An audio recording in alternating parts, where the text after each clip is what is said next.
Hello everybody, this is Ben Hansen jumping in before the show starts to let you know that the folks behind Another Eden, the free RPG that we talked about a while ago on the podcast, they are back with a new update, and it is a very exciting one because Another Eden, if you recall, was directed and written by Masato Kato, who wrote Chrono Trigger, worked on Xenogears, worked on Final Fantasy VII, and also wrote and directed one of my favorite games of all time, Chrono Cross. And the very exciting thing is that their game, Another Eden, now has an official event, and it's Another Eden Cross Chrono Cross, which is a fun thing to say. So the event is called Complex Dream, and it actually features characters from Chrono Cross. So if you jump in and play this game for free, you can access this Chrono Cross content. It's not gated behind any free-to-play nonsense. It's so great that a legendary designer like Masato Kato can revisit some of his best characters and greatest work and bring Chrono Cross to a new generation of people. So if you're a fan of JRPGs like me, you can go check it out. If you're interested, I think it's a really fun idea. The game's called Another Eden. Okay, let's start the show.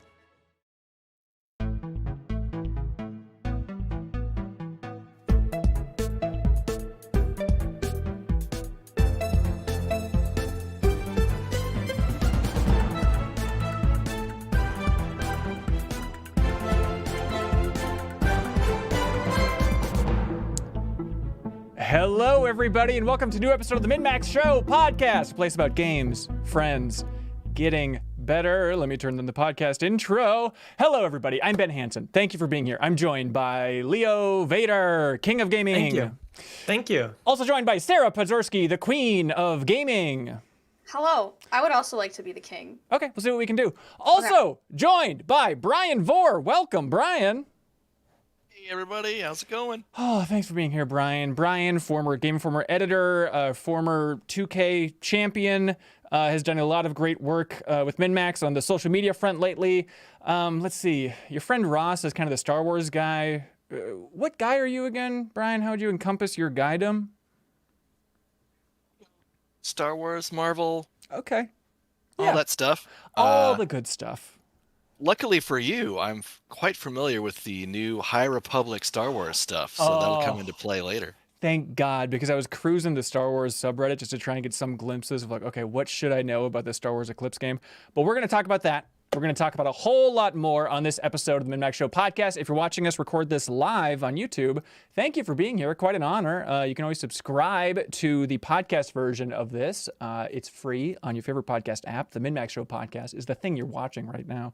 And if you're listening to this, you can always subscribe to our YouTube channel if you want to watch a video version and see all of our pretty faces, which go something like this. Sweet. All right. Thanks for being here, everybody. We have a lot to get through on today's episode of the show. We're talking about the Game Awards, talking a little bit about Halo Infinite before we really dive into it with the deepest dive, which is going to be a separate video. We'll explain that later. Sarah Pazorski, I have learned through the grapevine that you are excited to talk about this Final Fantasy XIV Endwalker phenomenon. Oh, am I ever? Great. Can't wait to dive in. Then we have a bunch of community questions in the back half of the show, so get ready for a whole lot of fun. Let's kick it off here. Mike Spam left a comment over on Patreon, and I'm curious what you think of this one. Mike Spam says, now this is Mike Spam talking, just to be clear. He says, so the Game Awards was bad, right? Between the length, the pace, Jeff Keighley using an anti-cyberbullying hotline to not talk about Activision, the lack of awards, the mishmash of AA tier at best trailers, I genuinely regret watching. In fact, if you all weren't streaming your reaction to it, I don't think I would have. Am I missing something? Did you all enjoy the show? If it wasn't your job, would you watch next year? Absolutely. Absolutely, I would watch next year. That is certainly the takeaway. You know, like we did our big reaction stream and always asked for a number at the end for what people thought about it, scale of 1 to 10. A lot of 5s. We were lucky to hit a 6. Sarah, you were in the MinnMax studio chomping on pizza throughout the entire thing, the entire, I believe, 14-hour stream is what it felt like. What did you think about the show overall? Toward the end, I like the commercials and like the world premiere trailers and the awards just started to like mesh together. Yes. And I really didn't know what I was watching.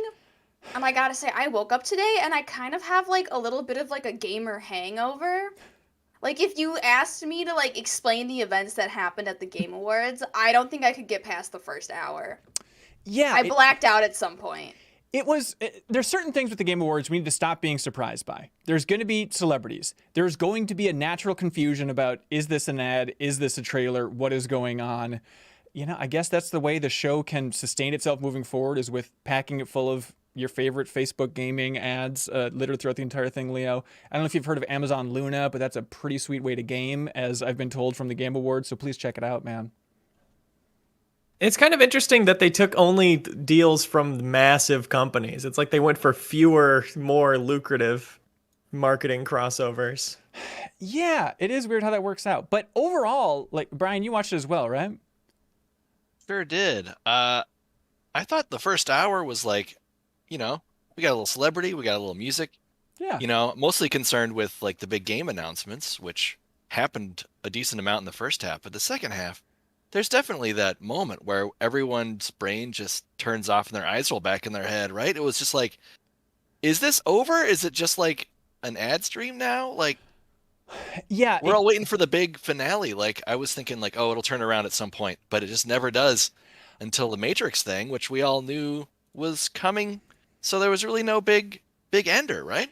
Yeah, I wonder if the way that they structure it, you never know, like, if something fell out, and this is, immediately diving into the weeds of like how to space out your awards show and stuff like that. But I wonder if they thought that the Elden Ring bit at the end would have a bigger impact. I mean, it's the most anticipated game. It's been voted several years in a row that way. Everyone's going gaga for this thing. The last trailer, it was like, you did it, Keeley, you crazy SOB, you really did it. Like, everybody was celebrating so much the last time they got that Elden Ring trailer. And so maybe they thought that would kind of sustain the energy in the back half of the show. And if you're just going based on internet reactions and memes, it's like, well, putting Keanu Reeves at the end of your show, that's good, right? That's a tent pole. But I'm totally with you. We're like, by the end of the show, you kind of felt numb to a lot of things, and just kind of the swirl of advertisements and trailers that weren't exactly knocking the doors down. But then I went back to it after kind of having a mediocre grand finale there, and just looked at the stuff that they announced, and it's like, there's enough here. If I just looked at the headline for like everything that was announced here, or a news story, it's like, I think this was a good show overall. It just was a little bit long, but you can't knock them too much for that. Like, I still really enjoyed watching it.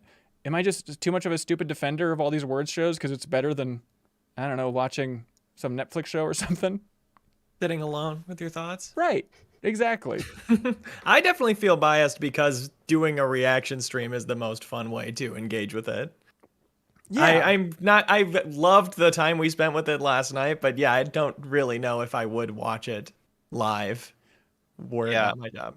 I started out kind of having like the real stream, and then, you guys with commentary at the beginning, and I was like, well, I want to kind of keep it fresh, but if I wasn't going to be on the podcast, I think I would have just left you guys on and just been like, had that be part of it, because holy cow. Yeah, it's good to have someone else there like suffering with you. It's like watching the Minnesota Vikings. Like, it's way easier to deal with when there's other people just going, after every bad thing that happens. I mean, I know you can't always hold it up to this, but like, you look at like what the Game Awards used to be, and the Spike TV Awards, all that nonsense. Like, this is still so much better. Like, the fact that towards the end of the show, they had Imagine Dragons perform like a song from Bastion, and it was like a super giant medley. Like, that is a cool thing that happened that you wouldn't expect, to have like the music of Bastion put front and center with this big band performing it, even if it kind of sounded like crap when he was singing.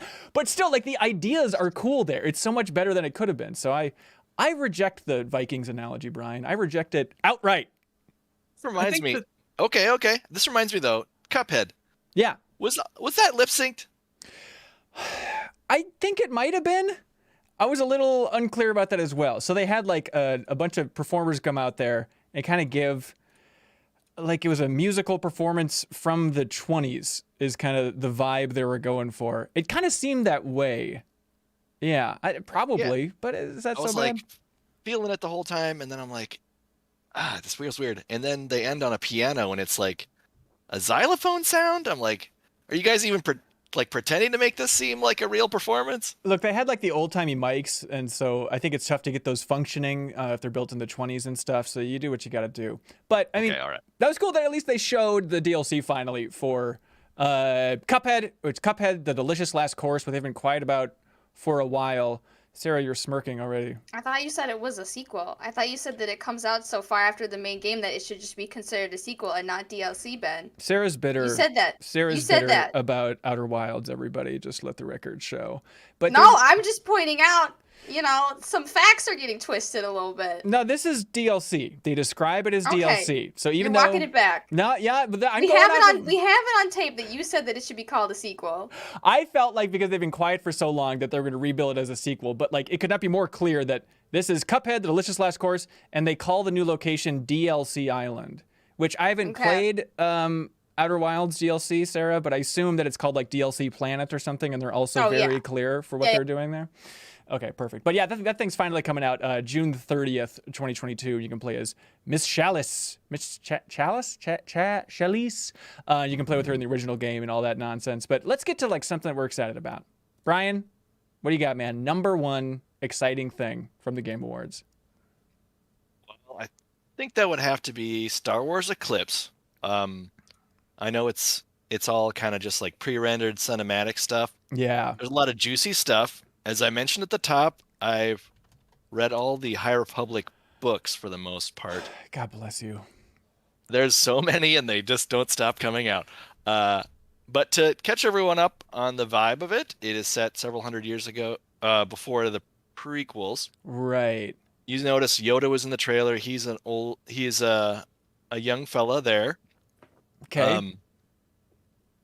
The key enemies are the Nihil, which is like a mask-wearing marauder force. They use gas a lot to obscure their attacks. It's tough to tell if those enemies are in this game. There's also a plant monster species called the Drengir that are dangerous to deal with, because if you slice them with the lightsaber, those plants grow right back. Those branches come after you. That's kind of a fun idea. So it's like fighting a blob, but if it's a plant. Yeah, that's cool. Yeah. So those might make an appearance. We saw a lot of prequel type stuff, like seemingly Naboo and some of the Trade Federation guys. Yeah, so it seems like the internet's kind of running with this idea that it's going to be the story largely of the Trade Federation against some new faction, seemingly the weird goopy guys that kind of rose up in a very Dune-like fashion at the end of the trailer or something. Oh, the goop man and the drum are the goop. Is the goop guy the same as the drum people? They were in the same location, so I think the drums were summoning the Goop Man, if I know my Star Wars lore well enough. Yeah, it's very kind of Lord of the Rings, like some kind of warrior rising from the goop, right? Yeah, orcs being They don't have a born trademark on Goop. That's right. True, Goop true. free. Take that, Gwyneth Paltrow. Goop is in public domain. Apparently. So this game is odd. So it's Star Wars Eclipse. It leaked a little while ago, and the big thing that has people hemming and hawing a little bit is it's Quantic Dream developing this thing. From everybody's favorite Detroit, everybody's favorite Heavy Rain, everybody's favorite, genuinely one of the most fascinating weird games ever made, Beyond Two Souls. So it is a weird choice, but the way they bill this is that it's a new action-adventure, multiple-character branching narrative game set in a new section of the Outer Rim. So it seems like they're going to be kind of doing the classic Quantic Dream thing, or the Detroit Become Human thing, where you're seeing a Star Wars story and you're jumping between all these different perspectives and characters as they encounter the events, which I'm kind of excited about, just kind of like the Star Wars character medley, even if the concept of David Cage himself writing Yoda dialogue is not something I know that I ever was craving in my life, but by God, we're going to get it. Yeah, it's this just reminds me, like, I guess I should play Detroit finally. I played Heavy Rain and Beyond. Yeah. And yeah, they're wild and crazy games, and I'm very curious how that format is going to translate to Star Wars, but more of an adventure game type of Star Wars could be okay. I want to believe that it's going to be all right, but yeah, I'm like the internet. I'm feeling pretty skeptical about Quantic Dream. Yeah, and they said like the leak beforehand was saying that it was more action-packed than previous Quantic Dream games.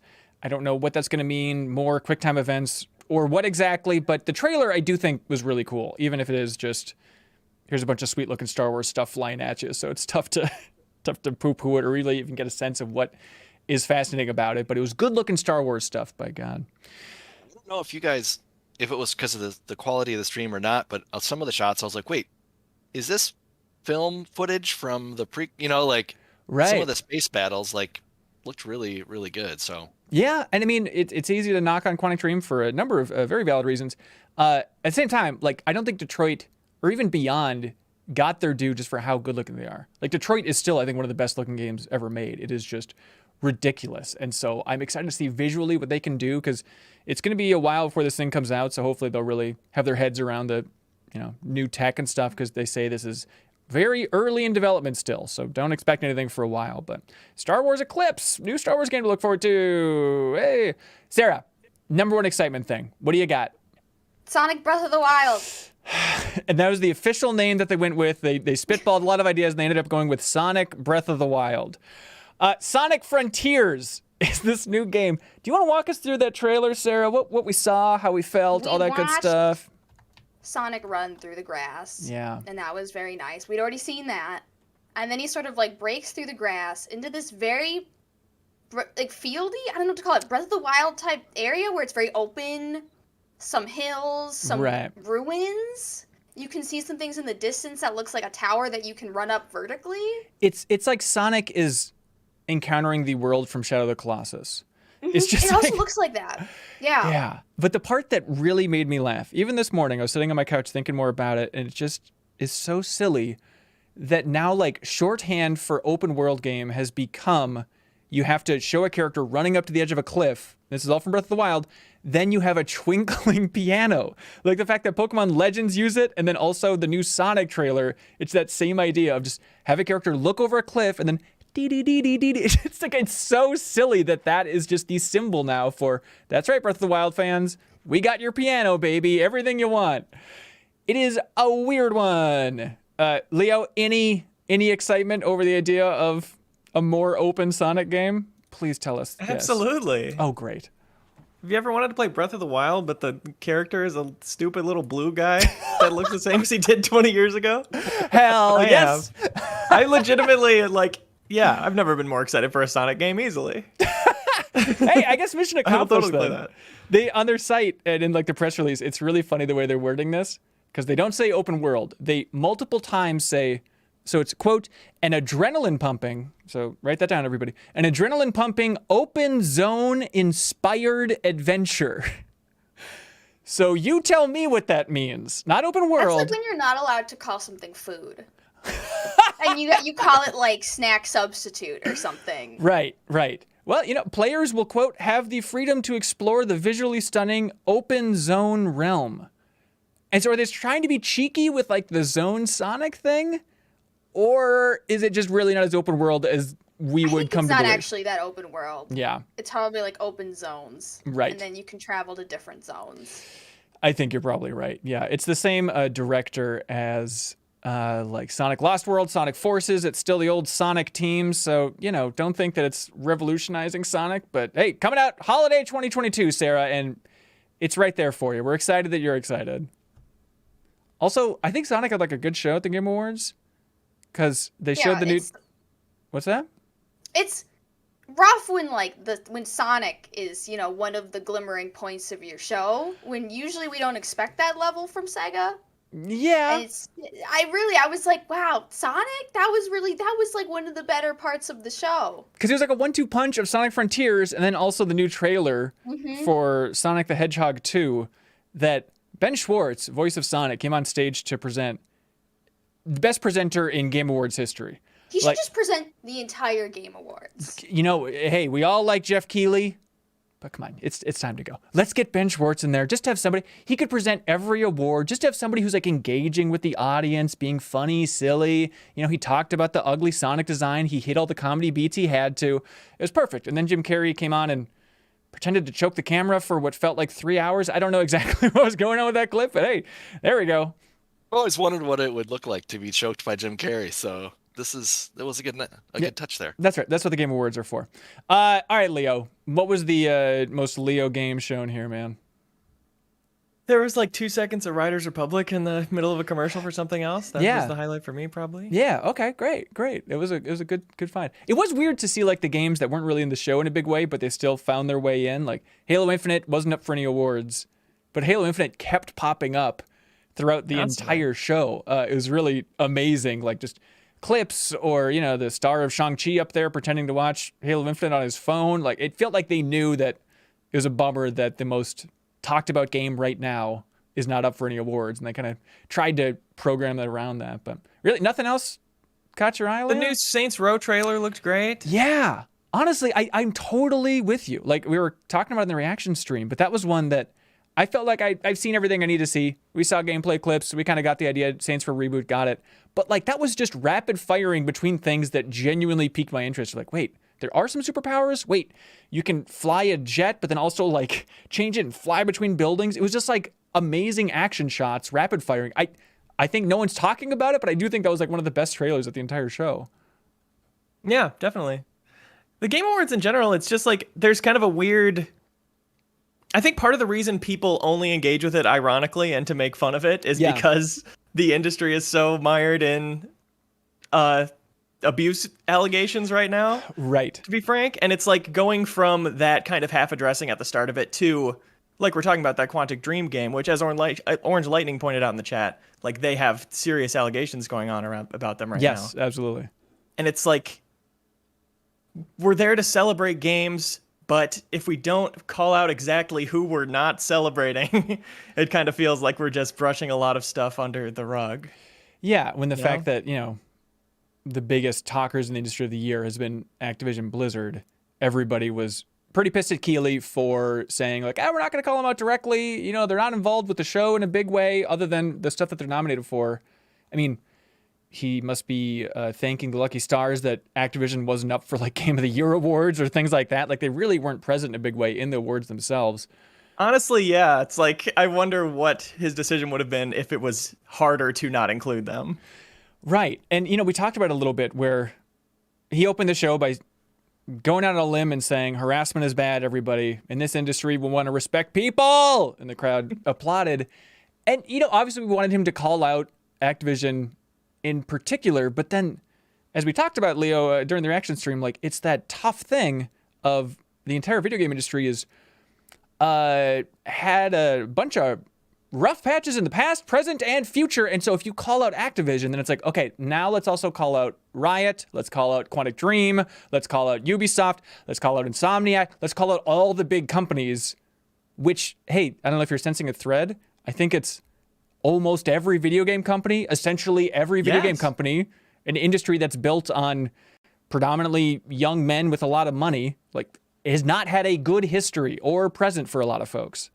How they could have handled it is just doing like a list like those Fallout or the Fallout codes. They could have just had them scroll across the screen like every company that's ever done anything wrong. Yes, just listing every video game company like, by the way, we don't stand with these folks. Now please enjoy the video game industry.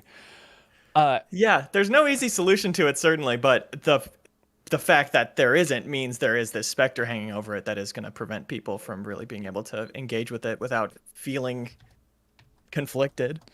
Yeah, I was expecting and hoping for something more from the audience. Like, not that it needs to turn into, a sports game or something, but like, would it have killed them to start a chant of Fire Bobby during the live show or something? Just like something that would get the message out there. I feel like there were enough people in that audience that felt passionately about this topic. I don't know. Yeah. You can't be mad at a crowd for not starting a chant, but it's like that would have been an interesting opportunity to get specific with some message. Some sort of chant of like, look into Activision abuse stories, just anything like that. Support Activision Blizzard workers. Yeah, so that was definitely a tough note to start the show on. Do you feel like that kind of soured the entire show for you then? I mean, a little bit. Not more or less than I expected. It was kind of the bare minimum thing at the start, but it was better than nothing. Yeah. Other big themes in the show. No Nintendo. No Nintendo reveals, which is odd. I feel like Keighley's been on a hot streak of really having a good partnership with Nintendo, and like Doug Bowser got up there to accept an award at a certain point. I forget which game it was for exactly. Metroid. Yeah, that's right. Because Metroid. I'm glad Metroid got something. Yeah, it won Best Action Adventure Game, and Doug Bowser got up there and explained that it is a bit of an action game and a bit of an adventure game. So we got it all there. Yeah, he clearly I planned that cried. speech ahead of time. That's embarrassing, but sure. Let's see, other big no-shows. I thought that Half-Life rumored game that's like a Half-Life shooter co-op RTS thing that was leaked, I thought for sure that was going to be there with Keighley's Valve connections and the fact that they want to position it as like a Steam Deck prioritized game, and Steam Deck's coming out soon, and that wasn't there. That was surprising. I thought BioShock might be there since those rumors are really bubbling up. Still nothing there. Yeah, I think the other big theme is going into this thing, Keighley, in the Game Awards podcast, which was on Spotify, which I listened to it. I genuinely enjoyed the episodes. It's with like Jeff Gersman and Tina Amini and Jeff Keighley unpacking the history of the Game Awards and stuff. But Keighley was really emphasizing in that, like, oh, you're going to see next-gen gameplay in this Game Awards that's going to confirm, like, next-gen is here. This is incredible. I don't think I saw it. Am I nuts, Sarah? Did you see anything that you're like, my God, this is the new generation? We saw a lot of cinematic trailers, but I don't know. I'm kind of tired of like watching movies Right. as trailers. Like I want to see the game, and like the polished cutscenes are great and they look amazing, and I'm sure they were very expensive. But if next gen gaming is just like how good can it look graphically, I don't know if I'm like as on board. Yes, I'm totally with you. With that idea. Right. And stuff looked fantastic, especially, you know, considering the size of some of these teams. But like he opened the entire show. I think like the first big reveal of the main show was the Hellblade 2 trailer. Senua's Saga, which does look amazing. But then if you think about it in terms of like, what are we doing in the gameplay there?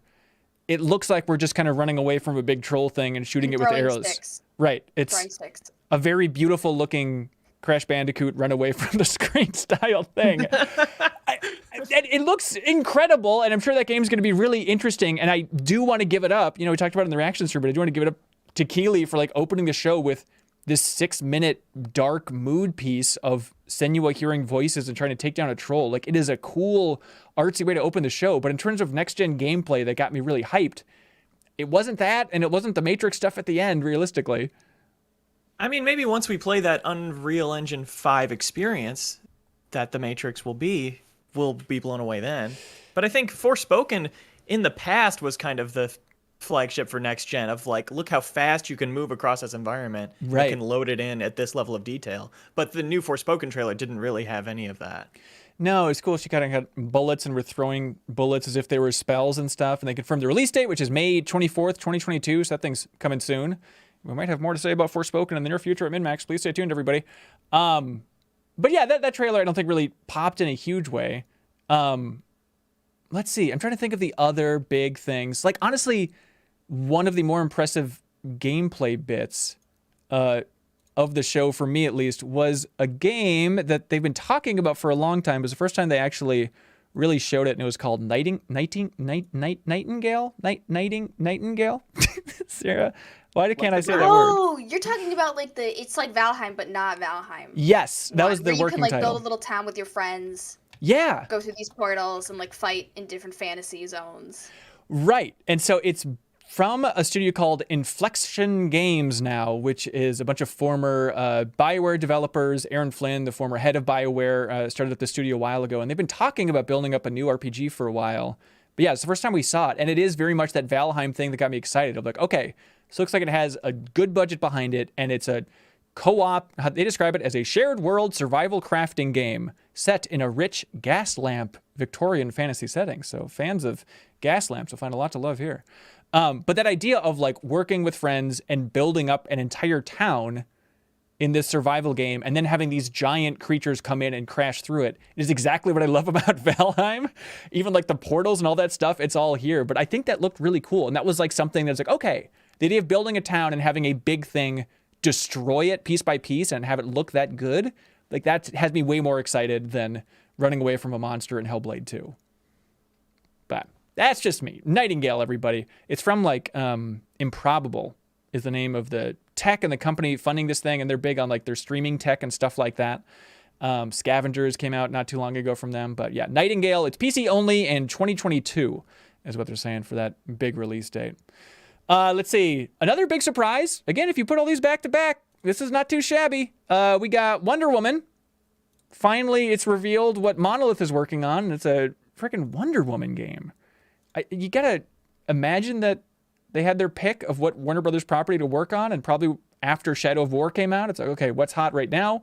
People like the Wonder Woman movie, let's push for that. But I don't know, Brian, as a resident superhero nerd, did that trailer do anything for you? Yeah, I mean, you got a good pedigree. People have been wanting, and more that the Shadow of Mordor like engine, and I don't know how it's going to translate to Wonder Woman style, but you got a good pedigree. We know that Wonder Woman can be done well by at least the first movie. Yeah. Hey, it's crazy. Is it true, Brian? I was really thinking about this. Has there never been a Wonder Woman game before? Obviously, she's been in games, but is this really the first standalone Wonder Woman game? I think it's the only one I can think. I mean, she's probably been in some like Justice League type of stuff. Right. But yeah, I don't think she's had her own, and that's weird. Pretty cool. Yeah. So I'm curious about this whole thing. And in the trailer, there's a line that kind of caught my interest where it's Wonder Woman's mother saying, "You're a hero, but you can be more. You can be a leader." I was like, oh, I wonder if that means they're going to be leaning into the kind of Nemesis stuff. Like, are they going to take kind of some of the systems of Shadow of Mordor, of like building up an army, recruiting people, Nemesis system? Leo, you're shaking your head yes. That would be amazing. I would love for them to do something like that with it. I think it'd be kind of cool. Just have like open world on her island, and you're like recruiting troops and stuff like that as this evil force is invading it. Because, I don't know, Brian, does it make sense just to set it on the island? Is there like a go-to city for her? It seems like the island would be great, because then you could go around and recruit the Amazons, right? Mm-hmm. And there'd be a natural border. And then you could have the big cliffhanger at the end where it's like, the war is extending to the rest of Earth. No, Wonder Woman. And then we can play that in 8 years. Yeah, fantastic. It is amazing that this thing didn't leak. I thought for sure that something this big, like what Monolith is working on next, would get out there in some way, but I didn't see anything about it. And I have my fingers crossed they're going to be working on a Matrix game, but sure, Wonder Woman, that seems all right. Yeah, I suppose with Warner Brothers, they have the lightning rod of the Rocksteady game and the Montreal DC Gotham game Knights too. So that kind of like, hey, look over here, That's true. We didn't even notice it. Another big thing. Again, people saying not enough was announced. This is huge if you just look at it. Alan Wake 2. Kyle Hilliard rocketed through the roof in excitement here, but this is Remedy coming back and finally announcing something they've been saying they've wanted to make and have tried making for so long now. And it was cool. Like, their big pitch is that, hey, this is Remedy's first survival horror game. This game's going to spook you out, was, if I may summarize their messaging. Is this trailer doing it for anybody? It was exciting to see. I think Alan Wake 1 holds up surprisingly well, just as far as actually being fun to play. Yeah? Like, going back to it, I was not expecting that aspect. So hopefully it gets, some kind of re-release leading up to it. But I was mainly surprised to see Alan Wake being Troy Baker now. Right. Having a new face. Yeah, it's the ultimate horror, I think, as he has transformed into Troy Baker, seemingly. I don't think Troy is confirmed anywhere, but it certainly sounds that way. You know what the strangest thing is? They had the full opportunity to change his face in that remaster to line up between that and the sequel. Right. And for that matter, Control Ultimate Edition, which they went back and did. So why not? This is your chance, and you let it pass by, and now 2 is going to be weird. It's like, who is this Alan Wake? But well, I don't know. To be fair, at the end of the trailer, he like transforms into a spooky demon guy and screams at the camera. And so maybe he's just constantly transforming throughout the entire thing, and that's going to be the Alan Wake 2 experience. As long as he has his hoodie blazer combo, people will be able to recognize him. That's it. That's Alan Wake, baby. Hey, can I ask a tangential question? Please. Does having Troy Baker in your game sell more copies of it? The way having an actor in your movie will get people to see it? Likeness-wise? Yeah. Are more people, are people who are just Troy Baker fans going to play Alan Wake 2 now? There's probably a sliver. I think it adds a little bit. And it's like, yeah, he's cliche, but still a good actor, right? And, I was talking about it during the reaction stream, but he's on the Play, Watch, Listen podcast, which is, I think, my favorite gaming podcast right now. It's really fantastic with Alana Pierce hosting it. And he talks about that exact idea quite a bit, about like worrying that people are sick of him, and if it's bringing the game down to make his face look like the characters in the game, and some people might want to shy away from that because they don't want that reputation of like another Troy Baker game. So I don't know. There's probably a certain amount of people that will. There's probably millions of Last of Us fans that we aren't accounting for that are like, oh, the guy who played Joel, I guess I'll check this out. True. At least tens of thousands of those people exist, right? I mean, Joel, like, that's maybe his number one role. I mean, doesn't look like him at all, right? Like, they always like kind of pull a little bit of this human being over here and the body from this person over here and the voice from this person, and like it's kind of weird how they kind of Frankenstein everyone together for their characters, I guess, so they're not just like they're avoiding that very thing, like Troy Baker as Joel in The Last of Us, you know? Right, and part of it was like with The Last of Us Part 1, they didn't mocap the faces. That was all hand animated, so they can make the faces look however they wanted, which was a cool precedent to set. And then with The Last of Us Part 2, it's like, okay, I think they did some mocap for that, but they tried to shoehorn it into those old face models and stuff, which is a funny fusion. Let's see, Kyle Hilliard, big Remedy fan, big Alan Wake fan. I asked for his insight, and I don't know if I can do a Kyle impersonation, but he says, it kind of looks like it'll be jumping back and forth between Washington and maybe New York. Looks kind of New Yorky. There's a subway sign that says Caldera Street Station in the nighttime footage, but Google didn't turn that up as a real thing. Might be a fictionalized take on a New York or something? Maybe it's near the oldest house from Control? Solid speculation, Kyle. I know the DLC was combining those worlds, but that would be interesting. But yeah, 2023 is what they're saying. They say, please don't hold your breath. It's going to be a hell of a long time before you learn more about Alan Wake 2. But cool to know that Remedy's actually working on it. Let's see. Suicide Squad. They showed a new trailer for that. Brian, anything doing it for you there? Yeah, I think when they first announced it, back whenever that was, I was a little bummed because I was like, I know they need to have some more creative freedom, but like, God, they're just so good at making Batman. And then that was Suicide Squad before the James Gunn movie came out. So it was like, oh man, of all the properties they could have taken up, like they got this dorky one, but now it's cool again. And they're one of the best developers in the world.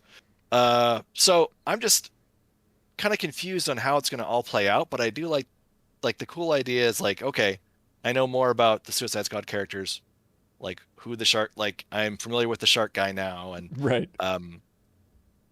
And seeing gameplay, like real gameplay for the first time, is like, okay, it seems like you could take advantage of all these different powers, and I like the idea of like hunting down these characters you know very well, like the Flash and Superman, better than the characters you're actually playing as. It's kind of a smart workaround.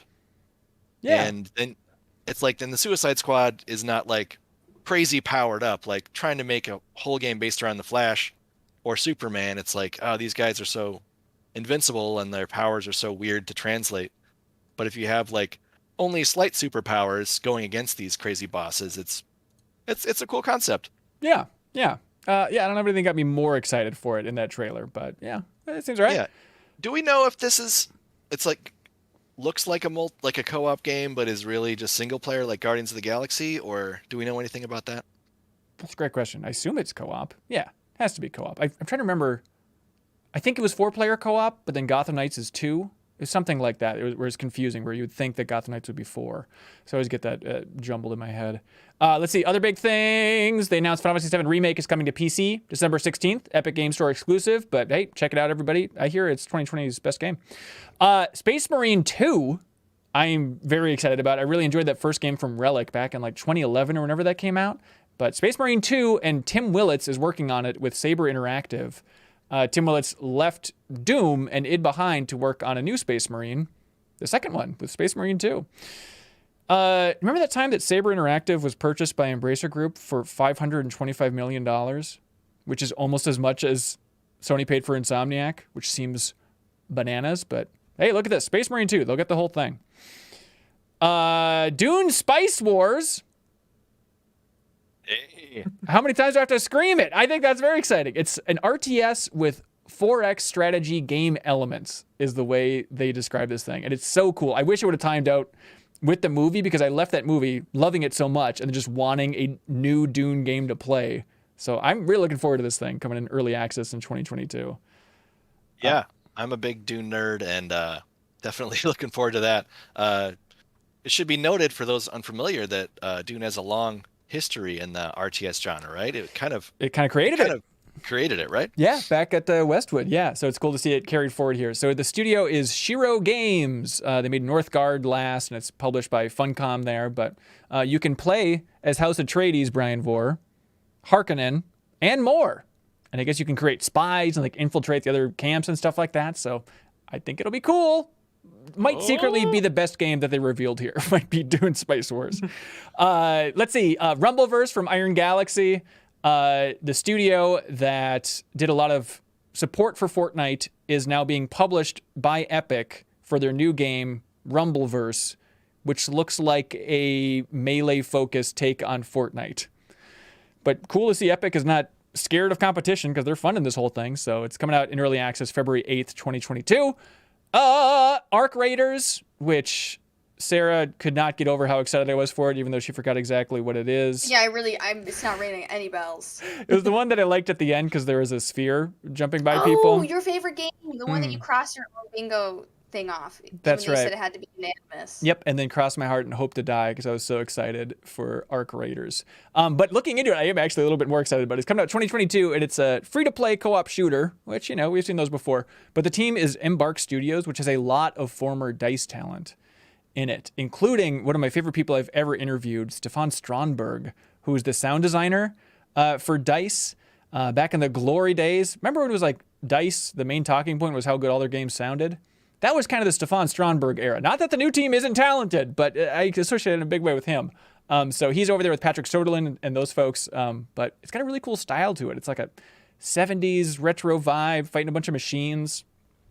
I'm going to be excited about it, and I will not be ashamed about my hype for Arc Raiders, Sarah. I just didn't realize that it's like all you need is like a sphere, like an orb. Yeah. To really get you going. I just like The Prisoner. And so anytime there's a big sphere thing as a threat, I'm naturally going to be completely on board with it. Okay. Game of the Year. They also gave out awards, and people would not believe it, but they somehow rolled out a bunch of awards during the show as well. Sarah. Game of the Year. Roll it out. What you got? It Takes Two. Shocking. Really shocking. Yeah. I really was surprised. Yeah, I feel like at the start of the stream, we talked about the chances, and I think I put it at 10% that It Takes Two would win. Because it's a bunch of press voting on this, and I think having it be required co-op means a lot of people weren't playing it. And some people are annoyed by Josef Fares, which I understand, right? But still, the fact that this could take Game of the Year is amazing. It immediately puts off my radar where it's like, obviously, Keighley counts on him for viral moments pretty much every show. That's the way it works, and like they purposely were like, we're not letting him talk, like earlier in the show. So it's just like the long shot it had plus that factor just makes me extremely suspicious. Even though, I mean, it's on my definitely to play list, but even though it's supposed to be very, very good, it just kind of feels weird to me. So you're saying there's some Keighley shenanigans? Is that your conspiracy theory? I bet the only shenanigan happening, because it's like, the vote is 90% from the press. Keighley doesn't even have a say in the official vote here. And you know what it's like at Game Informer. People always assume there's crazy conspiracies about lists and Game of the Year and stuff. But realistically, it's just, I don't know. It's how the hive mind worked out. But the only conspiracy theory I could see happening here is that like they would have had another place for him to talk, but they knew it was going to win Game of the Year. So it's like, okay, well, let's save this so he can give a speech at the end instead of giving him the mic earlier in the show for some reason to present some other award or something, because he's become synonymous with the Game Awards ever since saying F the Oscars, which he explained in his acceptance speech that the Oscars did get F'd. So in case you were wondering. But it's the first time a game of his has been nominated for Game of the Year, right? Yeah. I mean, maybe that's reason enough for him to not be a part of it otherwise.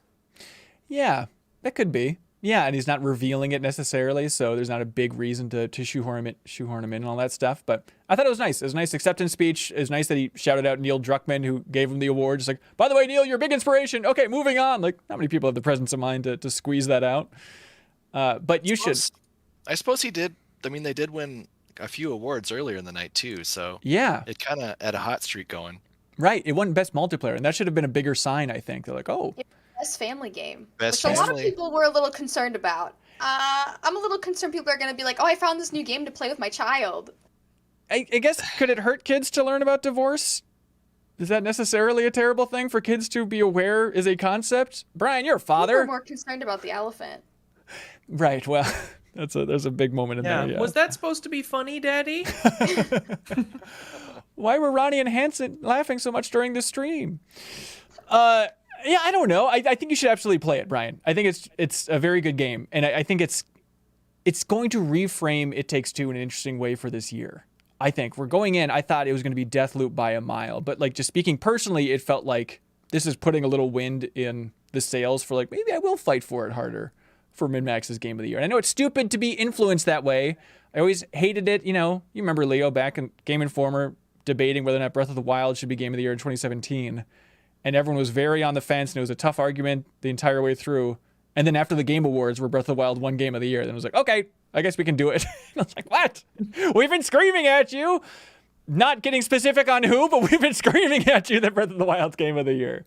So I think it probably happened with Hades, too. Just some games of at a certain caliber need to be like legitimized. You need to see it as possible to give a Game of the Year. Right, which, I mean, Last of Us Part 2 won last year, but just Hades winning so many other awards last year. Yeah. That's what I'm talking about. Yeah, for sure. I wonder if availability has helped it too, because it's available on many more platforms. You know, obviously Sony games have won Game of the Year in the past, but the PS5 still hard to get, even for people in the press. For some people, so that's interesting. Getting your hands on Deathloop, when you're relying on a big group of people to vote on it. I mean, It Takes Two got on Game Pass before the awards came out. Especially something like Returnal, which people were upset wasn't even nominated. It ended up winning Best Action, which I think is an awesome place for it.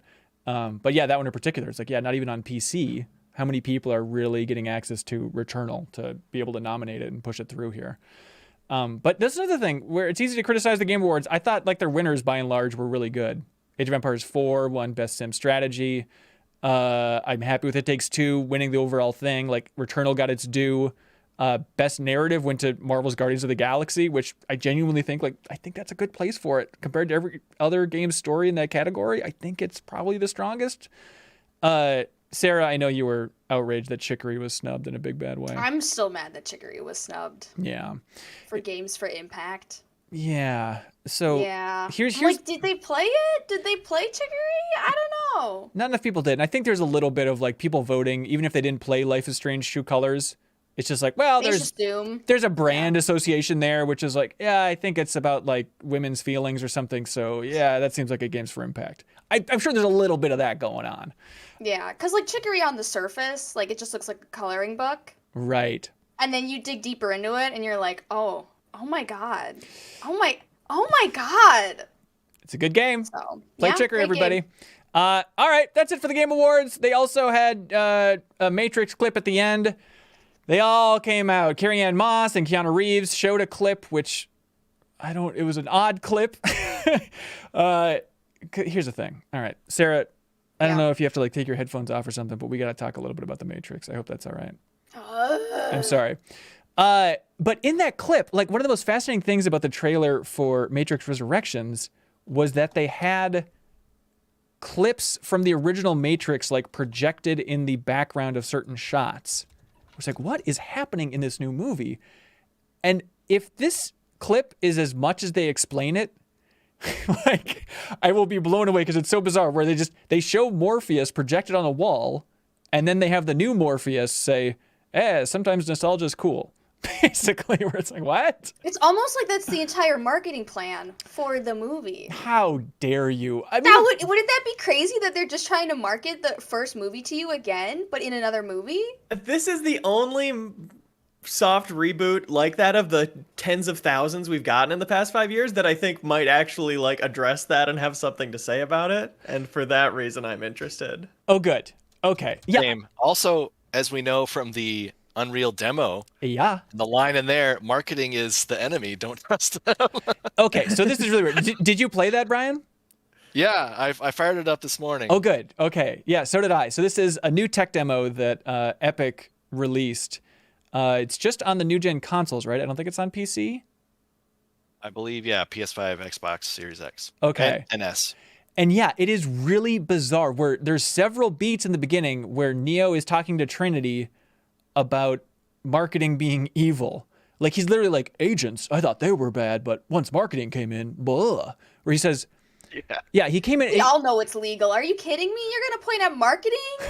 We all know it. Legal runs this. Neo, I'm mad about you that. should know better. It's legal. That's the problem. But yeah, he literally said there's a line where he goes, marketing? I thought we were supposed to have total creative control. That's literally what legal does. But this is the weird thing, Sarah. What?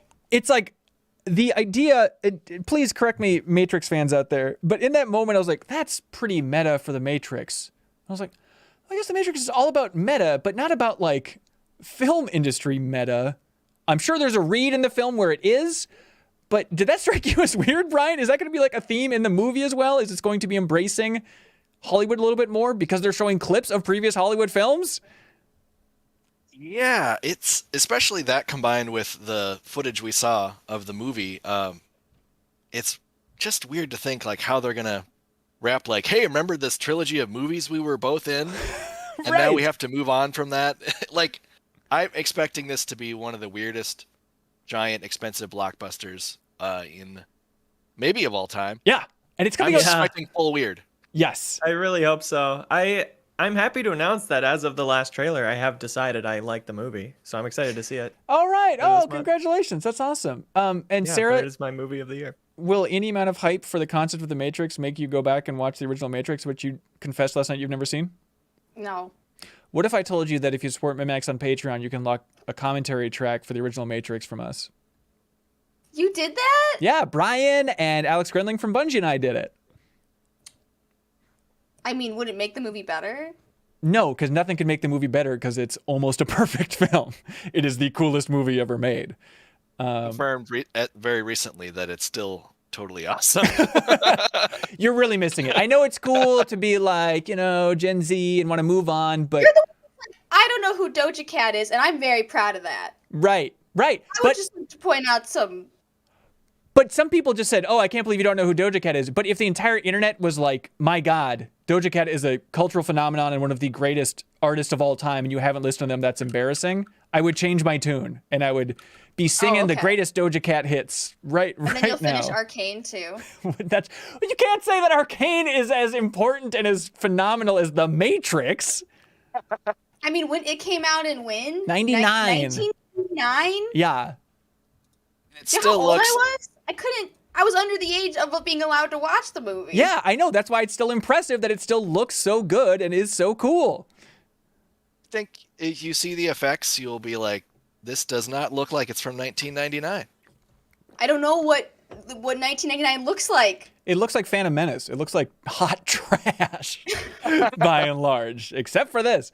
Jar Jar Binks. Yes, but hey, just think about it here, Sarah. If you can't play it or you can't watch it, then you can go jump in and interact with it with a tech demo called The Matrix Awakens, which is, I think you're totally right, Leo. Like you mentioned earlier, it is like another example of, hey, it's the next generation of gameplay. It looks ridiculously good, and then they really just have like a light gun shooter sequence where you're like shooting the tires out of cars. And, it's a tech demo, so it's not a concept gameplay demo, but it is just that bummer of like, is this going to be the new generation that we're so excited for? It's just the cars look really good and the people look really good. Yeah, that's not exactly what I'm stoked for. But Brian, I don't know if you had the same reaction that I did. That thing is ridiculously cool. Yeah, they knew exactly what they're doing. Like, it starts out with real actor footage. Yeah. And then they just bling back and forth between Unreal and the real actors. And you're like, wait, is that, It's just like scrambles your brain because the Unreal Engine looks so good. But then like every once in a while you get a tiny uncanny valley. It's really cool. And then the fact that they made it playable, I think. Yeah.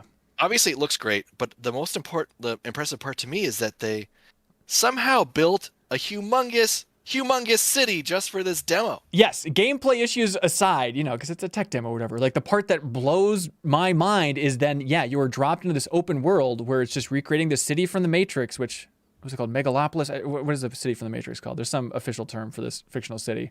But it is ridiculous, Leo. Have you seen this at all? No. You should really check it out because I just thought it would be like a couple square blocks, but you're running around as this character. You can get in cars and drive them around. You can crash them, and the destruction of the cars looks amazing. And then you can also just go into drone mode, where then you can speed up and literally just fly around the city and then drop your character anywhere you want. It is the best looking open world visually for a city I've ever seen. It is ridiculously good looking. And the fact that you can fly anywhere, then just like drop off, like the reflections in the windows, the cars, everything is bonkers. And it's like, how big of a team was this that made an entire open world just for the sake of a tech demo? How long is the demo? You can just you're dropped into the world. I don't know if there's any way to quote unquote finish it, but they have like points of interest where it's just kind of telling you some little behind the scenes tech things that you can explore. So I guess you can walk around that open world for as long as you want, man. The intro, like the cinematic stuff. Like what is it, an hour? The intro is like 10 minutes. Yeah. And then you just dropped in the open world to just kind of play around. But the craziest thing for me, when you mentioned the flying, you can go up to windows and see rooms inside the skyscrapers. It's not just like a dull finish. Like you can fly up and be like, oh, there's an office with like a chair and a couch, and like here's a hotel. Like it is crazy detailed, and you can just fly like so high, and you can see other huge cities, islands just off in the distance. Yeah, and water.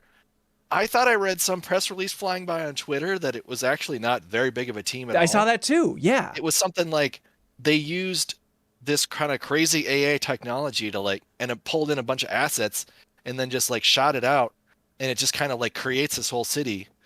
And even at the end of the cinematic part, they just kind of let you toggle different things on and off, like, hey, toggle day and night and day and night. And it just looks like transitions perfectly, all the the sun goes away and then all the lights turn on and everything's so impressively lit, and they oh, here's our AI car system, and it turns them into these weird little blocks, and you can just toggle it on and off. It's technically amazing. I'm not an engine expert or anything, but I watched Digital Foundry. Whoa, la-di-da. Everything I saw was super impressive. Yeah, and it people in the chat said it was a little bit chuggy on PS5. Definitely when I was driving and crashing my car, or when I was flying as fast as possible, the frame rate dropped a little bit. And you're not doing a lot. You're just kind of walking around this world. But I mean, this is in Tech Demo Hall of Fame territory. This thing is just ridiculous. And it's Impossible Game of the Year, it sounds like. I mean, let's see how it goes. Yeah, it's really, really impressive. I recommend checking it out just for a glimpse of, if they could get GTA 6 to look like this, my God, just think of the possibilities. Brian, you're a smart marketing guy. You worked for a big company. Here's my question. Okay, so it's designed to promote Unreal Engine 5, also designed to promote The Matrix Resurrections. Who pays who for this? I was thinking about that very question this morning. I was like, wait, Unreal benefits because of Matrix. Matrix benefits because of Unreal. How does Epic frame these? You should have Nick Chester or somebody on to be explain the Radiohead thing and this Matrix thing, please. Yes. Are just that many more people seeing this and then using Unreal Engine to develop their game, and then they give them a cut if it crosses $1 million in total sales or something? But yeah, it is just bananas. Yeah, because it's all free too, so it's not okay, we'll team up together and split the profits. It's just all buzz and marketing. Yeah, I mean, it's worked. I flip it up on YouTube, and there's tons of videos of people playing through the Matrix and posting it, showing it off. I don't know if you saw, there was a Verge interview with Keanu and Carrie-Anne Moss. No. And they just kind of talk about hey, what was it like being in this thing? And it's crazy. and they Sounds hard hitting. You know, they're like, hey, would you want this to be like a full video game and be in a video game? He's like, yeah, I mean, I had to see the script and stuff, but it's stupid. Like someone's dropping the ball by not making a Matrix video game right now. You know? Yes. It's a Monolith. Just take this world once you're done with Wonder Woman and then just put some missions in it. Like, it is just insane that this world is just going to be sitting there empty, just abandoned after all this time. One other cool touch I thought was when like, oh man, what happens if I run over pedestrians? And they just do that cool like green Matrix, like you drive through them. Yep, it's a smart way to get around it. But yeah, Matrix Awakens is what that's called. Sarah, come back to us, please. I'm throwing you a lifeline, please. Please, I'm stuck in your nostalgia hell, Ben. Please. Let's get into your nostalgia hell, because, ladies and gentlemen, we now present Sarah Podzorsky's Final Fantasy XIV Endwalker Corner. Take it away, Sarah. That's not even my nostalgia hell. It came out like 2 weeks ago. Aren't you nostalgic for when you were playing it 2 hours ago? Mm-hmm. Yeah. I am. So Endwalker finally released. Yeah. It released a week ago in what they called early access, but if you just pre-ordered it, you would get in, and then it officially came out, I think last Friday was like the official release. It was kind of unclear because you could just play it if you pre-ordered a week before it actually launched. Right. I haven't heard anybody talk about the game. I have just heard everybody complain about server queues. You have to, with something like this, with Endwalker, with any kind of MMO expansion, it is so big. It is so massive. You are not going to finish it in just like sitting, like, unless you just only play Endwalker story. You sit down, you can maybe get through it. 10 hours of gaming a day in like a few days. But the issue that they're having right now is the server overload is insane. It took me 4 to 5 hours of waiting in their queue to get into the game. I was in a line of like 8,000 people. What? Waiting to get into the game, and they were also experiencing a lot of crashing with the queues. So you have to sit at your desk, because if you get like a 2002 error and you don't immediately log back in, it'll close your game. And if you don't immediately log back in, you will be back at the end of the line. So 80% of trying to play right now is getting through the queue. That is the game in itself. They've made it a lot better, though. They did some changes, but the issue is that there's just too many people, not enough servers. They the whole, like the chip shortage, like all of that. They can't get new servers. So we're all just stuck. Yeah, Square is really trying. It's a lose-lose situation. The devs lose, the players lose. It's kind of a cutthroat situation where the East Coast gets on first, and then the Pacific people just can't get on. Because you basically have to get on and stay on if you don't want to wait in another 5-hour line. So, like, I'm actually sitting in queue right now. I've been sitting in Final Fantasy queue since the start of this podcast. We understand if you have to go play it at any moment here. But I'm not in yet. So you haven't even played yet? No, I've been waiting in queue since the podcast started. Oh, okay, for today. But you played in general. Oh, yeah. I put a ton of hours in. I put, like, all day Saturday in. I don't know, like, my little gaming gremlin sort of comes out for Final Fantasy XIV. Like, everybody has that one game they will just throw away their life for. Right. And mine is Final Fantasy XIV. Like, on Saturday, I got up at 10 a.m., logged into queue, got in at 11, and then played until 1 a.m. Like, everybody has their little gaming gremlin moments, and this is mine. Is it like a social thing? Final Fantasy XIV? Well, yeah, the way that you play it. Are you playing with like a group of friends, or are you Yeah. I have friends who have been playing for a while, and we play together, and we go through the main story quests together. We do the dungeons together, so it's hard to, like, sync up now with the queue times being what they are. You kind of have to plan ahead. Like, okay, I'll get on, then in 5 hours we can play. Whenever I get in, we can play together. But, yeah, a lot of... It's suffering from its own popularity. Yeah. So, if you're looking to play Final Fantasy XIV, don't start now. I am begging you. My queue times are already too long. Maybe wait a month. Right. Or more. I'm sorry. I can't wait to get started with that. No, Leo, don't. Seriously, don't. Stop. I still need to play. Is it, is the community, like, I know this is on a big goodwill trend, and it won several awards last night for like most beloved community game and best ongoing game and all this stuff. Is the community turning hard, or are they still patient for their beloved Final Fantasy XIV? I don't think the community, they're taking it in stride. Okay. Because like I said, it's a lose-lose situation for everybody. Like the devs obviously don't want this to happen. The community doesn't want it to happen. Everybody's just trying to like do their best. Like people are mad, and like they can be mad. That's fine. It is a frustrating situation to be in when you have to wait 8 hours to play a game that you paid for. Yeah. So you can experience the new content. Pay a and, subscription for. Yeah, and that you pay $12 a month for. Ugh. They've actually stopped allowing free trial players to even queue. That's interesting. Because the congestion's so bad. I mean, they're not paying. Right. They have unlimited playtime, and they're not paying. So like, get them back out of the here. line. Makes sense. Yeah. So, is it good once you jump in? I'd say it's good. I'm gonna talk to you like you understand what Final Fantasy XIV is. Basically, here's the thing. I sound like an idiot, and I understand that. I have technically played. You played until level 25, right? Yeah, something like that. Yeah, I leveled up a character to level 37 in 2 days. So I don't know. This was back in the day, so leveling up was hard. I played for like 20 hours or something. Like I have some frame of reference for this thing, but I understand it. I'm so far beyond or behind everybody else that I don't even understand. They've done a lot of squishing. Yeah. So when I played, I had to play through all of A Realm Reborn, which is gigantic. Right. And they've since condensed it so players can get through it a lot faster, which is great. Yeah. But with the Endwalker story, my personal feelings is that I don't know if it can beat Shadowbringers.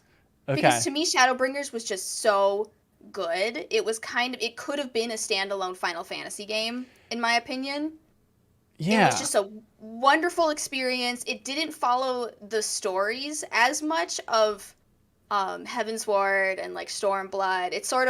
They sort of were like, here's a new story completely free of what happened in A Realm Reborn, what happened in Heavensward, what happened in Stormblood. So I really enjoyed Shadowbringers. I thought it was amazing. I thought I was like, this is a Final Fantasy MMO. Yeah, I mean, and so Endwalker is more of a return to Stormblood, where they're kind of wrapping up some of the world's, politics. Like there's been, they're like wrapping up some of the bigger characters. We're like finalizing some big story arcs in it. And it's getting like weirdly dark. Ooh, okay. And I've also had like several Metal Gear Solid moments. Okay. Where they forced me to like Metal Gear Solid my way through something. Like stealth, or what does that mean? I don't want to spoil it, but I was playing it and I was like, are they really just gonna make me Metal Gear Solid this? Crawling through a microwave hallway?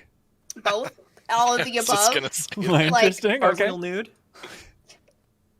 So they're definitely pushing the limits, and I know people have said that Endwalker is like so great and amazing writing, but I'm only like 20 hours in. Right. To Endwalker. So I haven't been to the moon yet, and I'm mad about it because the whole marketing campaign was like, go to the moon. Right. And I'm like, I've been here for 20 hours, and I'm not on the moon yet. That is outrageous. Yeah, so somebody watching us live said that like, oh, Final Fantasy XIV is just a big theme park for Final Fantasy fans of just Final Fantasy nostalgia. And even like going to the moon, it's like, hey, Final Fantasy IV fans, here we go, we're coming back. Yeah. It's just that over and over. There's a lot of references, the bosses, the callbacks. Like, that's what it is. It sounds fun. Beetle Hornbest watching us live on YouTube, he's not alone. He says it's the best RPG story ever, Final Fantasy XIV. Do you think that, Sarah? I think it's the best MMO story, RPG story ever.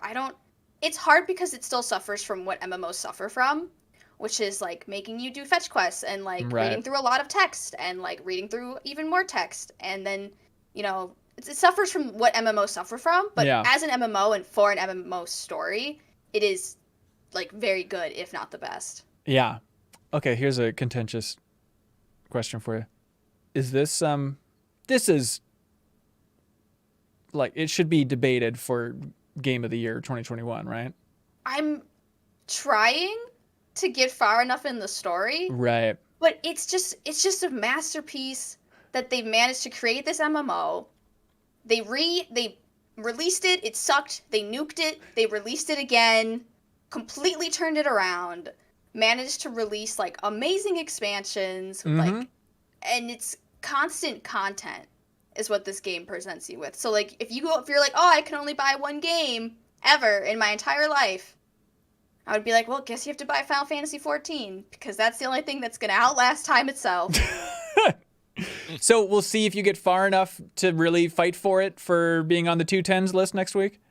Oh, I think it should be on the list. Okay. But how I'm gonna fight for it is another question. Right. Does it count as DLC? It's an expansion. Excuse me. Yeah, look. Where does that lie on your guys' scale? I think expansions can be included. And to be fair, Sarah, like, I forget if we talked about this on the podcast or not, but like, I think if there's DLC in the year that people are really passionate about, like you are for Outer Wilds DLC, which is clearly DLC, I think that deserves a spot on the list. It's like, we just have to go off passion. If some DLC came out and it's like, yeah, honestly, Intergrade, like I love Final Fantasy VII so much. I enjoyed my time with Intergrade. I don't know if I'm feeling this burning desire to be like, I will nuke this Patreon if Intergrade is not in our 210s list for the end of the year. So I feel like that's the only thing we can go off of. Leo, do you have thoughts on that criteria for what counts for our Game of the Year debate? I think a outfit could count, a $2 outfit. If somebody had a really good argument for it and it really changed the game, I think that would count. And that's why you're fighting for Ghost Recon Breakpoint, because those NFTs are really sweet? Yeah, my NFT though, my helmet with the specific serial number. Yep. My best number. Hey, let's get to the biggie, the big macho Johnny, Halo Infinite. Sorry, Leo. I don't know. Can you do a segue? I don't know how to freaking do it. Halo Infinite. It's easy to throw stones. Thank you, ma'am. Brian Vore, you've been playing this campaign? I sure did. And Leo Vader, you've been playing multiplayer? Have you touched the campaign yet? Yeah, I played the first, past the title card at least. Into the second mission. Awesome. Okay, I have not touched the Halo Infinite campaign yet because I'm saving everything for the deepest dive. We are creating the best, most thorough discussion about Halo Infinite on the internet, and we need your input, everybody. So you can join the deepest dive by supporting us on Patreon at the $2 tier, and you can submit a comment for us to read about the opening section of the game up until the Pelican crashes, otherwise known as the 2020 gameplay demo. Right when that starts, that's your stopping point, everybody. And you can unlock the podcast version of the Deepest Dive for a big discussion where we're going to have Kyle Hilliard, Cyril Vasquez, Wade Wojcik, by supporting us on Patreon as well. Okay, the Deepest Dive. Please join us for that. Brian Vore, Halo extraordinaire, man. I mean, you've been covering Halo back at Game Informer. I mean, did you cover like Halo 2 back at Game Informer? You're around there for so long? Yeah, not quite that old. Okay. But I did review Halo 3 at Bungie. Oh, wow. That was probably one of my best review trips because I reviewed that, and I can't remember which was which, but like for a few days at their studio, and then we went, across town and reviewed the Orange Box, all in one trip. Me and Ben Reeves did that. That is ridiculous. Okay, so long history with Halo. What do you think about... Well, first of all, how far are you in Halo Infinite here? I just made it a titch past your deepest dive cutoff point. Ooh, how long did that take you? It took me probably at least 5. I don't know if there's an hour counter on there, but okay. I want to say at least 5. And that's because I definitely went all in on like searching around and trying to do bases and get some of the icons on the maps before I went too far and like jumped into the next story thing. Right. And Halo Infinite is... He said good, ladies and gentlemen. The mic cut out, but I think he said good. Leo, do you concur? Yeah, it seems good so far. I was a little worried about, going from multiplayer where you have 5 grapples with the grapple hook and then it's gone, how that would play really. But instead it's just one infinite one that just has a slightly longer cooldown, I guess. But it's really fun to use in that campaign. They should have called it Infinite Grapples. True. You're grappling like weapons off the ground when you run out of ammo. And you can grapple those fusion cores to you and then throw the fusion cores and blow up the guys. By the way, they put those fusion cells everywhere. Those big rectangular glowing things that cause these huge explosions and feel great to throw. They know how fun they are to use, and so they give you a million of them everywhere, and it's very satisfying. I know Halo's already, it's always had like kind of a tongue-in-cheek sensibility, even like going back to the, grunt VO and stuff like that. But I feel like this is the silliest Halo in a long time. Just feels like the wacky stuff people are up to. I don't know if that's a matter of the open world hijinks, the physics, or what, but is that a right read, Brian, for as a connoisseur of the series? Yeah, I feel like just like with Breath of the Wild, where you could kind of get up to all kinds of hijinks in that big open world. I think the most famous Halo Infinite video right now is the dude who like got hit by the hammer and then grappled onto a warthog that was flying through the air and slingshotted himself like miles and miles through the sky and landed on top of like the highest tower in the game or something. That's amazing. It was an incredible move. But yeah, directly out of the gate, you're fighting grunts, and they have cute little Muppet voices saying like weird stuff. Like there are so many lines of dialogue in this game, and it's all kooky business, some funny stuff, and it's all like, there's stuff like later on, like I was like, I thought I would be hearing repeated stuff throughout the whole game, but later on they're like, you're mad at it because we got your blue girlfriend, and like, why don't you ever show your face, you big weirdo? Like just like fun taunty stuff that is good for the fans of the series. Oh, that's perfect. Yeah. As somebody who's not the biggest Halo head, who has some nostalgia for it, but doesn't like remember the campaign super well or anything, it was a bit of a surprise memory going like, oh yeah, I guess there are just kind of toddlers you're killing and they scream at you in their little baby voices a lot. That's kind of a staple of the series I forgot about. Yeah, good game. And Sarah, you got to play this thing, man. I am horrified. Halo has like forever been like an enigma to me. Right. As a game that as a kid I was like, well, if I wanted to be a cool gamer or a real gamer, I would play Halo. And then I looked at it and I was like, Green Man goes to space. Like, I don't quite understand what's going on here. But then I talked to people about it and they're like, oh no, we don't know what's going on either. Yeah. And I was like, oh. Yeah, the thing is, Green Man goes to space, but it feels really good when he does it. That's really all we're going off of here, by and large, I think, for the Halo fan base. If I may be so bold. Like, it's always surprising, because like I've only finished Halo Combat Evolved, but I know this isn't the best barometer, but I thought it was funny, like, Dan Reichert, I was talking to him while we were playing multiplayer Halo Infinite, and he has played every one, and he insists he has no idea what is happening in the lore of Halo. He insists you could not explain to you what a Halo is. I was like, but again, that's Dan Reichert. I can't hold the entire community up to that stupid standard.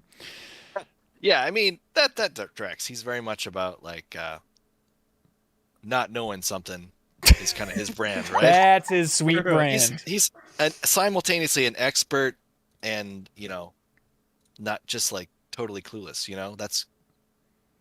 That's kind of his brand, right? That's his brand. I strive for that. Yeah, we should. It's really a life goal situation. But we don't need to talk about Dan Reichert and what he knows and doesn't know. But yeah, I mean, Brian, the open world stuff, does it feel like it's shaking it up? Are you enthralled?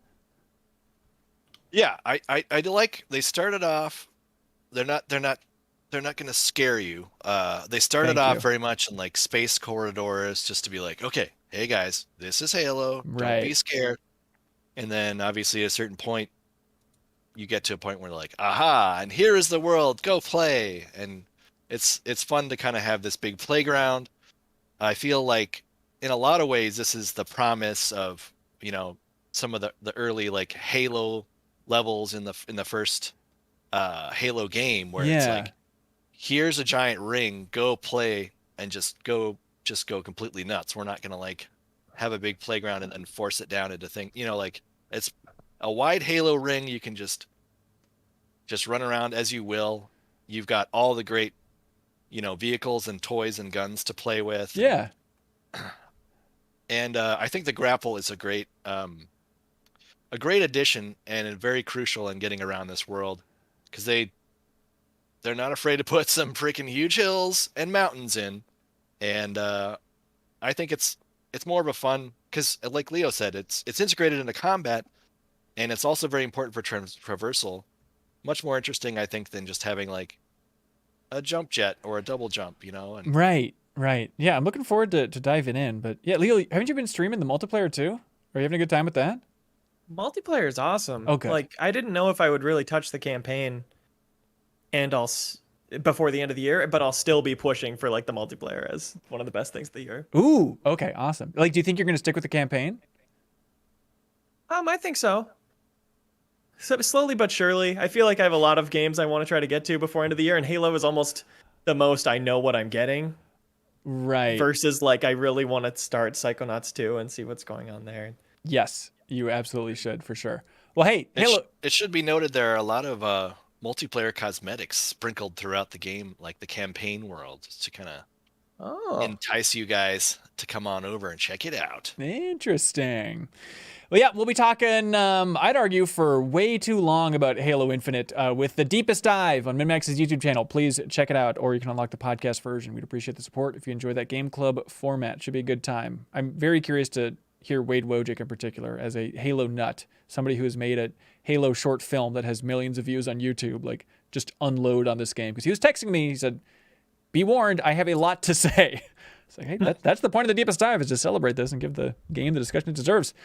Don't forget to ask him about the Halo TV show. Like, oh yeah, that was during the Game Awards as well. Yeah, that big. Is he mad that he's not involved with it and things like that? Yep. He seems furious. Hey, Leo, do you know how this whole thing operates? I keep thinking I'm gonna figure it out next time. I gotta remember to look it up before I go back on the show because it's so embarrassing when Hanson asks me and I never know. Here's a little hint.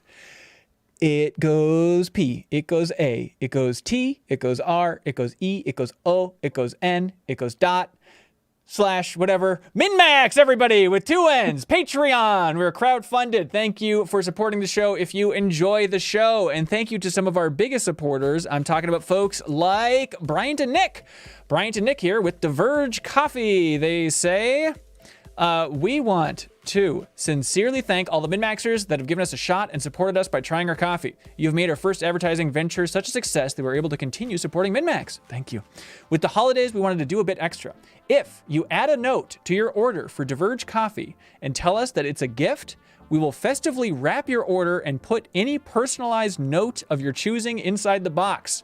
Then your friends and family can open the objectively best gift on Christmas morning, fresh coffee.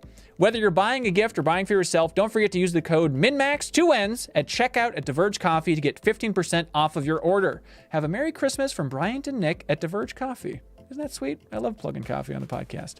Also, thank you to our friends at Fixture Gaming. They want everybody to know about the Fixture S1, which is a clip that you put on your Nintendo Switch Pro controller. Then you can slide the screen into that so you can play with the best Nintendo Switch controller on the go. The Fixture S1, everybody, look it up and you'll say, that seems handy. I think I'd like to own that. You can over on Amazon. There is a link below if you want to check out the Fixture S1. It is $35. There's also a bundle for a carrying case. So you can check that out as well. And the Hall of Famers, of course. Thank you to our dear friends at I Am 8-Bit. They want everybody to know about Turnip Boy Commits Tax Evasion, the vinyl soundtrack.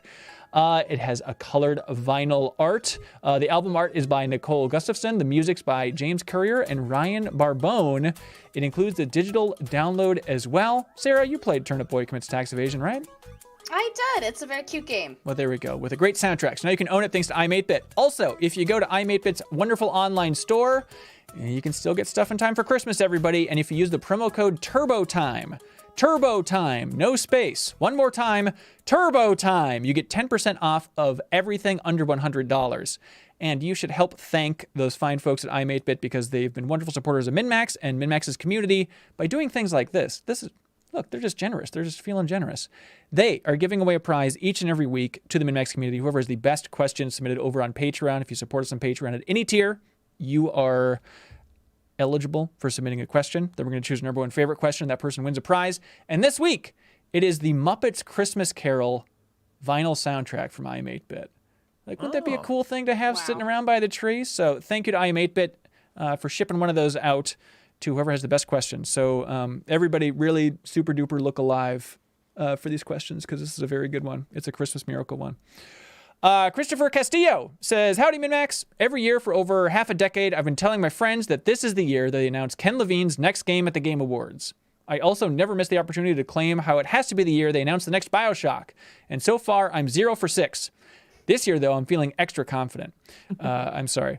What about you? Is there a game you've been sure is going to be announced, but then isn't year after year?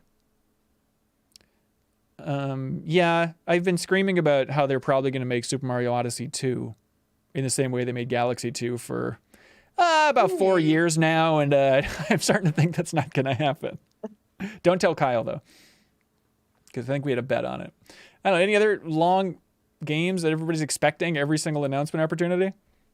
I keep thinking they're finally going to announce The Sims 5. Ooh. Because we've been sitting on The Sims 4, and it wasn't well received. The Sims 3 is like known to be better than The Sims 4. Yeah. And we've been sitting on The Sims 4 for like 8 years now.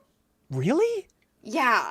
And the distance between Sims 3 and Sims 4 was 5 years. I looked it up because I had to just do like a sanity check. Right. And I'm like, not that I'm going to stop paying for the Sims 4 expansion packs because I'm part of the problem. Right. But where is The Sims 5? Are we working on it? Because they're just adding more and more things to The Sims 4. So I'm like, are they just not going to make it at all? And they're just going to keep adding things to The Sims 4 until it eventually becomes just The Sims 5? Just change the name. Yeah, I mean... It's weird. It's getting weird. Do you really... Look, I like The Sims.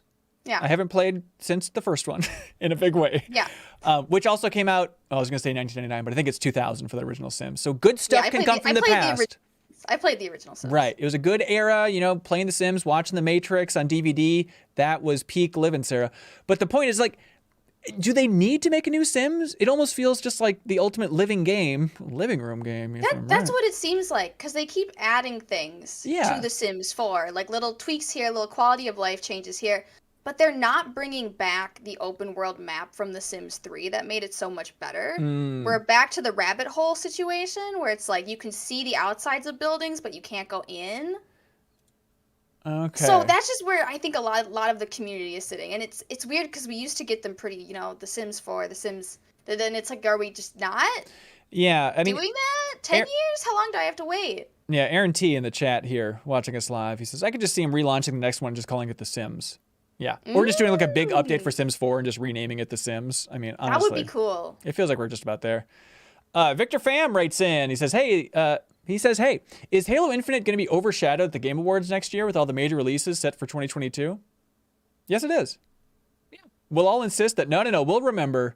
And like, I'm sure the multiplayer will have some legs still going into the, early December of 2022, but absolutely it's going to get hurt from that release window. Right? Yeah, you're right. It's just like it maybe if it does really well on multiplayer, it might be getting that multiplayer or living game award. Right. But as far as like campaign or just like best shooter, best action, like it's gonna get plowed, right? I think so. Yeah, which brings up John Richards' question over on Patreon. He says, after last year's fierce debate over Game of the Year protocol and 12 months of reflection, I'm curious if anyone's going to fight for Cyberpunk to make this year's 210s at MinnMax. I was wondering about that as well. I'm still angry about that because I was pushing so hard for let's just judge it now because it's going to feel stupid to be talking about Cyberpunk in 2021. And Leo, you said nay. I say, if it deserved it, we would remember it, and it didn't, and we won't. Nice words. Look, thank you. I felt like I enjoyed playing Cyberpunk the least out of that entire Deepest Dive, but even I feel like it is worth talking about. It is not the We'll talk about it. You can talk about it. Leo, It won't get on the 210s. You enjoyed playing Cyberpunk, right? Am I nuts? I enjoyed it fine. Okay, I thought you were a little more hot on it. I'm going to go back and check that Deepest Dive tape, Leo, because I think you were like salivating throughout most of it. You're so excited. I think I was hottest in the middle portion, if I remember correctly, and then by the end I was disappointed in some things. And certainly I've played 20 games I like more than it since then. Yeah, I don't know if I'll be pushing for it for the 210s. I do think it's weirdly underrated in this industry. Even like friend of the show, Grant, he just picked it up and he's playing it on PS4. Like the PS4 version, because it was $10 at Black Friday. And he's like, I'm having a good time with it. Seems totally fine. I got the $10 thing the other day, and I'm just kind of sitting on it until that 2022. Right. I think that's the smart way to go. Wait for the upgrade comes by, I guess. Yeah, the PS5 patch. But I will be pushing for Cyberpunk for one of the awards on next week's episode of the podcast. You figure out what it is at home. Look forward to that, I'm very Sarah. interested to have that conversation. Okay. All right. Definitely should be allowed. Yeah. Great. David W. writes in and says, this time of year, I always struggle with buying gifts for those important or required in my life. Important or required. How the heck do you find a perfect gift for someone? Well, I usually have to be around them. Thanksgiving is a great time to, like, Yes. if you're visiting with family or friends you don't really see very much, like, do a little recon, keep those ears open. Smart. I don't think my parents are going to be listening to this podcast, but they were making a turkey in the oven. They kept having to open it and check the temperature. So I got them a fancy thermometer you just leave in the oven, and it goes so out, smart. sits on the counter, and once it hits the right temperature that you've decided, it does a little alarm. And that's a good gift because, like, you know, if you're eating Thanksgiving with them in the future, you will always see them use it and be delighted by it. Like, every year is just a reminder of, like, oh, look at this great Brian gift. I love you so much. He's my favorite son. Yeah, just a lot of those quips. Yeah, I think a big gift tip for me, number one gift tip, is take notes throughout the year. Just have a note in your phone, because it is such a relief. I've been doing it for years, and it is so nice around this time of year. I just open up my phone, and I don't even remember this person saying this or why. I'm like, oh, I guess I have a list of books that my mom said she was interested in checking out, or like, here's something for a friend. I don't even remember them saying, but now I got to buy them this gift. It's an easy thing to do, and I'm surprised more people don't do it. So gift notes, everybody, year round, right in the phone. Giving gifts is so hard. Yeah. I hate it. It causes me the most anxiety of any holiday for sure. Did you get one for your girlfriend yet? No. I have some plans. But I try to be like, I'm not even going to think about it till December because it stresses me out so much. So I'm going to limit it to this 1 month. Right. So that's kind of the opposite of the forward-thinking note-taking strategy. Just stretch out the stress throughout the year, I think. Yeah, Right. My family is at a point where they're stressing, please don't get gifts for everybody. It's way too expensive. It's stupid. We don't spend that much time with each other anyway to really know what we want. Like, just get gifts for the kids, the nephews, and call it good. And I've been like the champion now for years. Like, no, gifts for everybody. Christmas is good. Christmas is fun. Let's never grow old. Let's never die. Normal chance to your family. But then last week I started buying all those gifts, and I really had that moment of like, this is way too much money. This is stupid crap. I don't need to be spending hundreds of dollars. It's so much. My dad's side of the family, for the first time this year, it's like we're doing everybody bring one $25 thing, and then we'll roll dice, and if you get doubles, you can trade yours with someone else's. Smart. And that's a huge load off my mind for sure. Yeah. Paradise Inc. Writes in over on Patreon and says, hey, cohorts, first time asking a question. Love the show. Thank you. In the wake of the holiday season, what are some of your favorite holiday-themed levels from your past? And if you can't think of any specifically, what are your favorite games to return to around the festive season? My wife and I have a tradition to play through Super Mario 3 the past few years, and it warms my heart to make such great memories with her playing my favorite game. Season's greetings from Daryl and Betsy Croto. Thanks, Daryl and Betsy. Season's greetings. Mario says hi. Yeah, I don't know. Not Mario theme, but just holiday themed levels. I don't know about holiday theme, Oh, go ahead. but I have like a warm spot in my heart for any winter themed level. I find that the music of winter themed levels are always like peak music. Like, give me the jingle bells. Yes. Give me the jingle, but they always, they're played with like ice and freezing, which makes them less fun. But like the music for any kind of winter level is usually very good.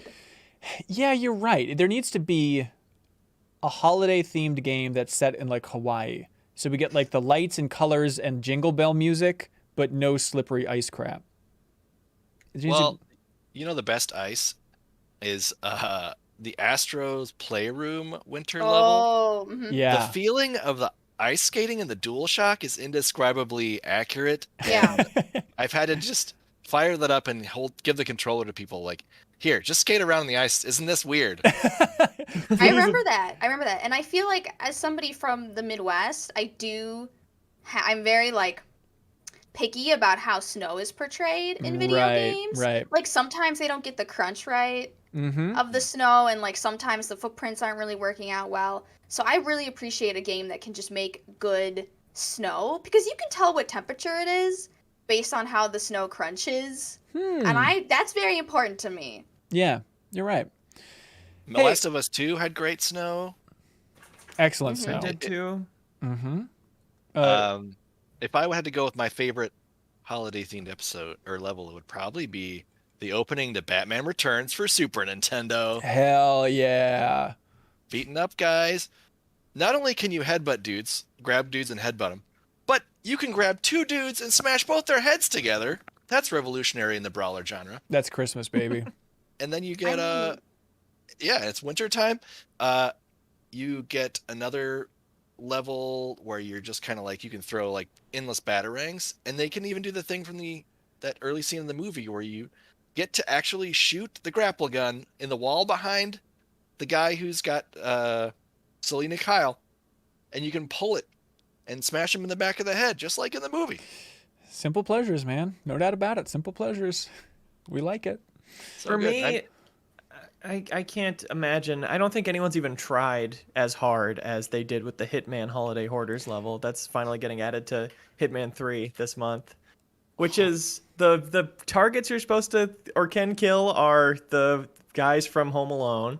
Oh, that's right. The wet bandits. But not only that, Santa Claus is there, and he's teleporting around this Christmas-themed version of Paris. Are you trying to kill him or just find him? You're just trying to find him, and then, of course, what are you going to do but kill him and take his outfit?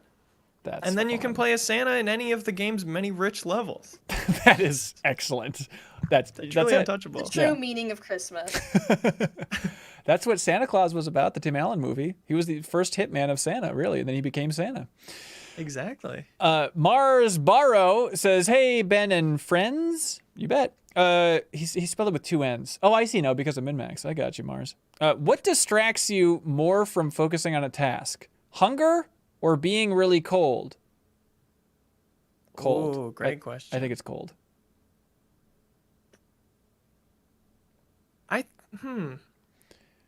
Hunger, it almost like motivates you in a weird way. You know, it's nice to feel scrappy and hungry, metaphorically. Whereas cold, you're just always uncomfortable. You want Definitely cold. All I can think about is, God, I'm so cold right now. This is horrible. Hunger, I can occasionally be distracted from. Yeah, I guess I would say cold too. Yeah, agreed. I think with hunger, it kind of can reset. Like you're hungry long enough that your stomach just is like, fine, I'll stop asking. Right. You get another shot. But do you think like, people on the Oregon Trail and stuff, do you think their cold ever reset? Or do you think they were just constantly cold and miserable that entire time? Are you talking about specifically like the party that got lost in the snow? I'm asking. asking Ate each other? Yeah, I'm asking if the Donner Party was got ever happy. They got cold and hungry, and then they ate each other. Right. So the answer for them would be both. And they were pretty focused on that task of eating their parents or whatever. So, maybe there's a flaw in this question. Mason Cowell writes in and says, Happy Holidays, MinnMaxers! Simple question today. What, in your opinion, is the best controlling / most satisfying vehicle to control in games? Hands down, I would say the Seamoth, the tiny sub in Subnautica. I will load up my finished save just to glide and spin along the ocean floor several times a year. I love that choice. Yeah, best vehicle, most satisfying vehicle. I was really surprised that people complained about the Outer Wilds' ship. I thought it was so fun and satisfying to get a good landing. There's a complicated learning curve to it, and like playing with the gravity. See, I didn't even try. I just said Hail Mary, and I crashed into the planet. And if you die, you just do it again, and maybe you won't die this time. So I don't get why people complain about it either. Like, I don't know, go for it. Mm-hmm. That's smart. That's smart. I think maybe it's the speeder in. I play a lot of Destiny 1, so I really like the speeder in that. Simply because of it's just you can grab it anywhere. You can whip. Like, you don't have to, like, summon it, have it dropped in. Right. You don't have to, like, find it in the environment. It's like, hey, I'm going slow, and now I want to go fast. And you can just materialize and just scoot ahead, and it's great. That's a really good choice. Once you're shooting it, once you're playing it, I don't know if it's, like, the best, most perfect vehicle controls ever created, but it's just the convenience factor wins it for me. Yeah. Yeah, that's a good one. God, I'm really stumped on this. I know, it's like the Warthog is so weird, but I'm used to driving it now, but it definitely was a learning curve when I first started driving it back in Halo 1. I'm like, what is this? I I don't know. That's tough. Joe Kavchinsky writes in. He says, Halo 5 was hammered for removing local co-op. Now Halo Infinite is launching with no co-op of any kind for at least 6 months, and the response seems kind of like a collective meh. What's the deal here? Is co-op dead?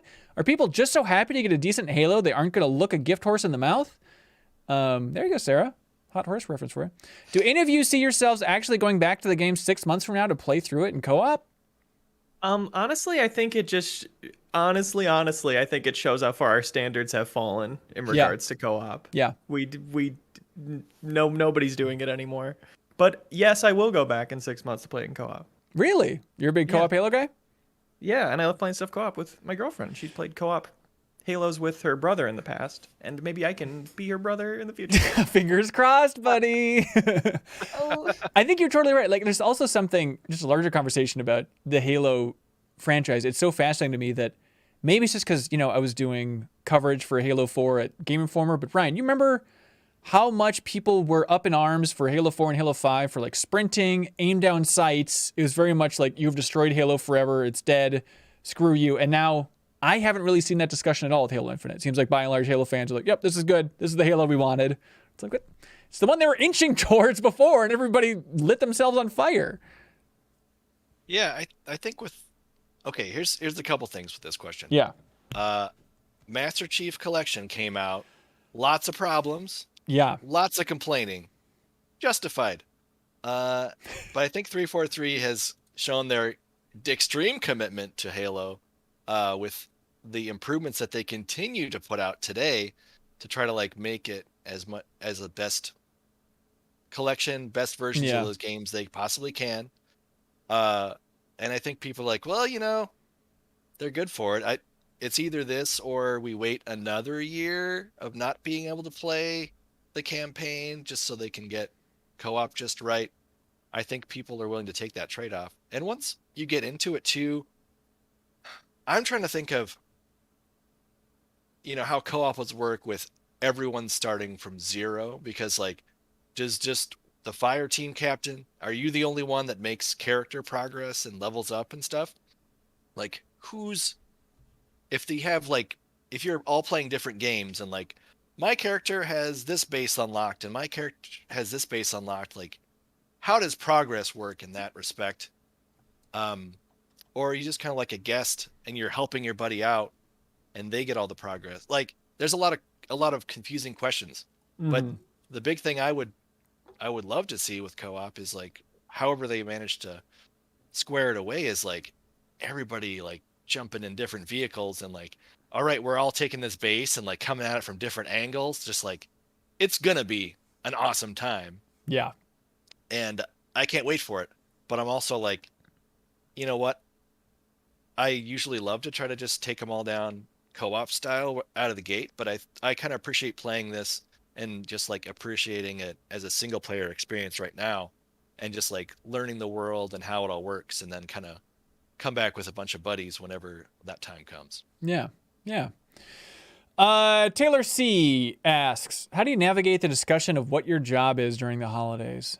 Do you have to over-explain it? Does grandma understand what you do? Does your uncle think you spend your days in a dark room alone? That's kind of what we do, actually. Yeah. Yeah. I, making video game videos for so long, my parents and grandparents, mostly grandparents would be like, hey, I don't know what you're talking about, but I think looks like you're having fun and you seem good at it. And I thought when I made videos about, everyday topics that we all can relate to, right, that dynamic would maybe change, but no, they're still like, I don't understand a word you're saying about what a movie is. But you seem to be having fun. But it doesn't take much explaining, honestly, because I could get into specifics about it, but it's like, yeah, I make videos. My mom sends you them. Does she really send like her favorites, or does she just blast out all of them? She sends her favorites. Really? That's really sweet. I appreciate it. Yeah, Brian Vore wowed me by rounding up the analytics for like our video on Sunset Riders. And it's like, our Facebook views were off the charts. And it turns out it's because my sisters both shared it on Facebook. I was like, that's very sweet. That's a very sweet thing. Somebody actually did something on Facebook with MinnMax. It was spiking like crazy. Yeah, do you think that's probably your sisters like Like the only time have they commented on any of your stuff ever before? I don't think so. Maybe I'll get like a like on Instagram if it's like my face or something from one of my sisters. But my oldest sister, like, she just got on Facebook. And tell me if this is absurd. She's a waitress up at Fitger's Brewhouse in Duluth. Swing on by. And she was talking the other day about how if she really likes somebody that she's getting food from, she'll ask if she can add them on Facebook. I was like, that seems bizarre. Like, I would have to have some bond with a waiter for them to pull that off and for me to go along with it. But maybe, Facebook's fresh in her mind. She finally jumped in. So it's still like that exciting 2005 era Facebook for her or something. I don't know. It really weirded me out, though. It's a little weird. Yeah. It's a little bizarre. Especially because nobody really uses Facebook anymore. Right. Well, she's cornering the market. Yeah, she's single-handedly big Meta fan. She's keeping Facebook in business. Mm-hmm. How's your family with the game and stuff, Sarah? Oh, it's weird. It's always been weird. Mostly because none of my family has ever worked in like corporate America. It's like a bunch of doctors and shit. Yeah. So the idea of like sitting at a desk all day to them is so bizarre. And I recently was explaining to my uncle, who was a professor at the University of Madison for like veterinary sciences. Yeah. He was like, "What do you do all day, Sarah?" And I'm like, I send emails. But my parents like don't really understand like the streaming aspect of it, and I don't think they like to think about it. The idea that like people want to watch me play games on the internet to them is like something that they don't understand. They're like, why would they want to watch you play games? I'm like, I don't know how to tell you this, Mom. But I'm pretty entertaining. I like to think so. But yeah, it didn't become real for my parents that I worked in video games until they went to Target and saw a game that I had worked on the shelf. And that was the moment for them. Was when like a game that I had worked on, like they could see it on the shelf. And they were really cute about it. They were like, "That's Sarah's game." Which game was it? I can't talk about it, but like every other NDA, but like every other thing that I ever did in my entire life, they've never really picked up on. Yeah. Until a video game got on the shelf, and they were like, "We're so proud of you, Sarah. We saw your game at Target," and I'm like, "Cool. I've had other games, but I'm glad you saw that one at Target." Yeah. Have you even tried to play Xenoblade Chronicles X, Mommy and Daddy? Come on. I mean, the Japanese games they definitely didn't get. Right. Ricky Winterborn writes in, and he has a very simple question. Do y'all prefer smart people movies or dumb fun movies? if you had to choose. You can't say both, Brian. I'll head you off at the pass. You can't choose one or the other. I mean, you have to, though. I don't know. The Venom Let There Be Carnage is the pinnacle of cinematic entertainment. You're out of your mind. Absolutely out of your mind. If I had to pick, I think I like those smart people movies. I think I'll go that. I'm a really smart guy. Mm-hmm. Thanks, Sarah. Okay, so you're not allowed to watch the new MacGruber television series. No! Yeah, take TV. I want really smart movies and I want really dumb TV. That has to be the fusion. Yeah. I need to watch Green Knight and then House Hunters. That's the combo I'm looking for here in my life. I feel like we would all say if we had to choose smart people movies, but we all end up watching a lot of I would say dumb people movies. Okay. I don't want to sit down for 4 hours and be confronted with like some what do you consider smart people shit. Like I don't want to have to sit down for 4 hours and then cry at the end because I've been confronted with some tough reality of life through a movie that they've paid millions of dollars for. I want to sit there and I just want to not think for 4 hours. I have the best movie for you. It's just stupid. It's not The Matrix. It's The Matrix. It's silly. There's a joke every minute. It is rapid fire goof. There's whoopee cushions. You'll love it, Sarah. Run, don't walk to your nearest theater and watch The Matrix.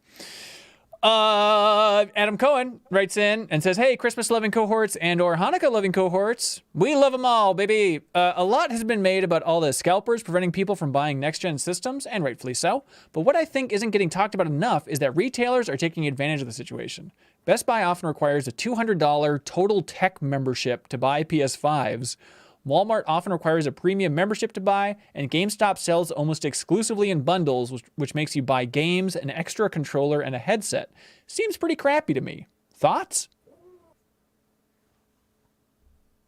Can't expect companies to do nice things in capitalism just because they feel like it and are incentivized to do the opposite, but will just do nice things because they love gamers.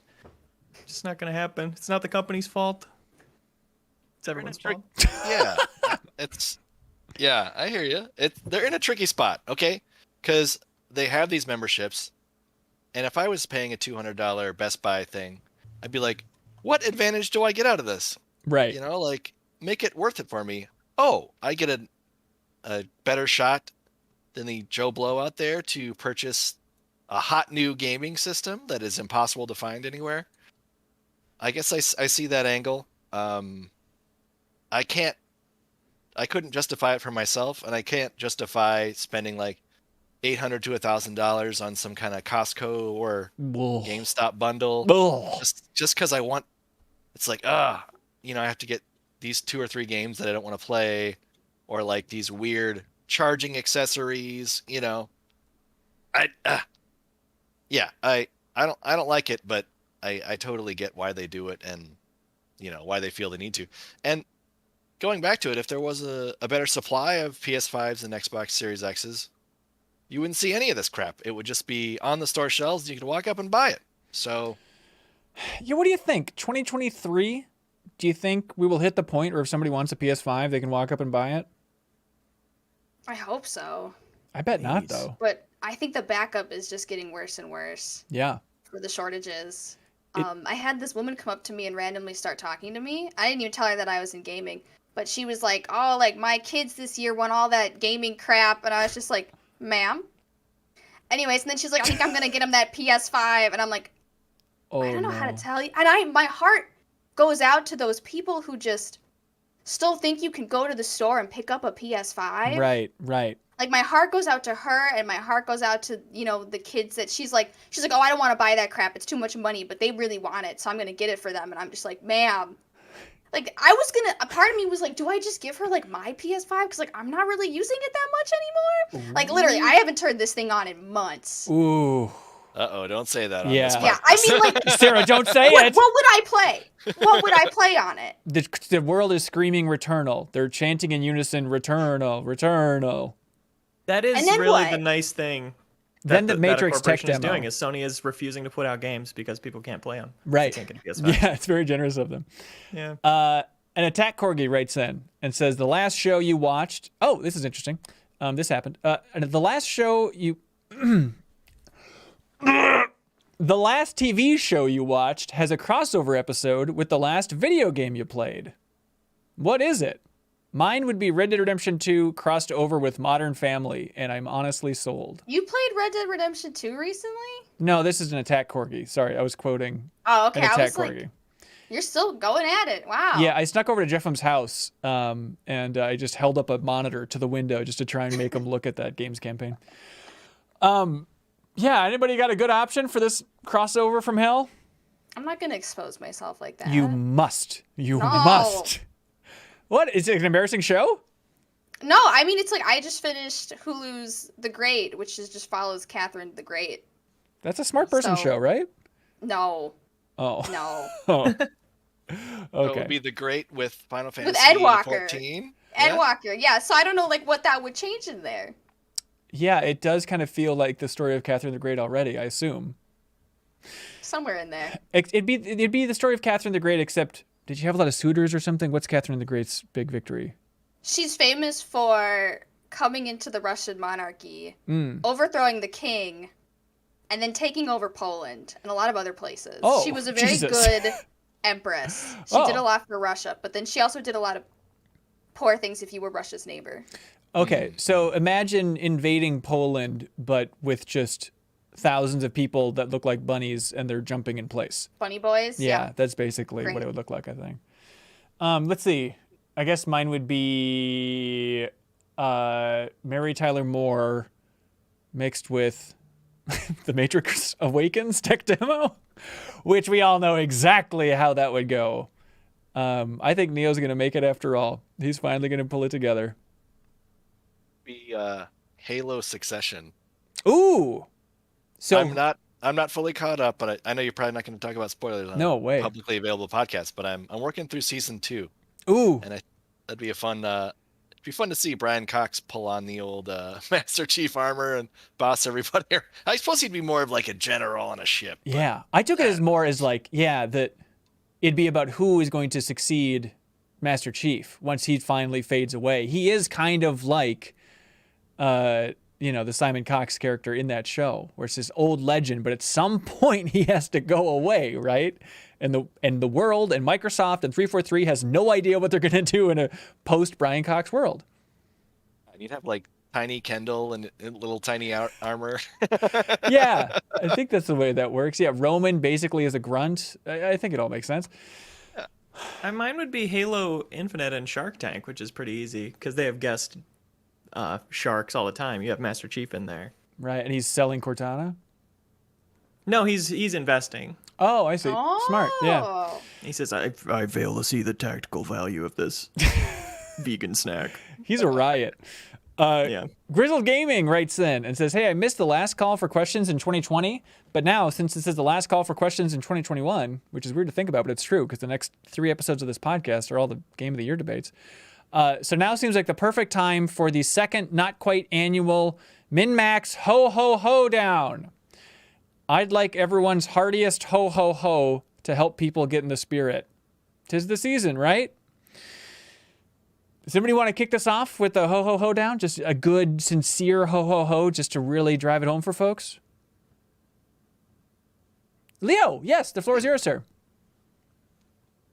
Ho, ho, ho. Now, this is Santa dying while falling down a cliff, or? It really feels like Santa got stabbed, and with his final breath, he ho ho ho's. Yes, thank you. A little reverb on that too. That was kind of nice. Yeah, sounds good. All right, Brian, top it, dude. Ho ho ho! That was good. That's very good. Okay, let's see. Kind of straightforward Santa Claus, Kind of straightforward. You really get the situation personally. Right I down got the to do middle. a lot of classic Santa for my daughter because she finally knows about Santa and Christmas now. She's getting the concept. So Ooh. Okay. whenever we have one Santa hat and whoever's wearing it is Santa, and she's like, "Oh, hi, Santa." Oh. So you've had to do that a lot? So cute. Yes. Oh, God. Okay, I'm going to blow it. I think I can't top that, Brian, but... Oh! Is that angry? Too angry? He's trying to get the I don't message know what across. that was. Mean-spiritedly. Yeah. This was a mean... Yeah, someone fell down and he's laughing at it like Nelson. All right, Sarah. Top it. Here we go. Ho ho ho. That sounded like a I can't go Japanese very deep. JRPG character. I'm sorry that I can't. That's my Japanese villain laugh. Santa Claus, the Santa. ultimate Jap. Oh, perfect. Santa-tan, no! There it is, everybody. Merry Christmas. Good. All right, who gets this great Christmas vinyl from i8bit? Who's going to take it? Question of the week. What do y'all like? I like hungry or cold, but wish it was more of a discussion, There was too clear of a right answer on that. Right. Yeah, it was all right out there. Brian, anything stand out for you? Oh boy. Come on, Brian, we need you.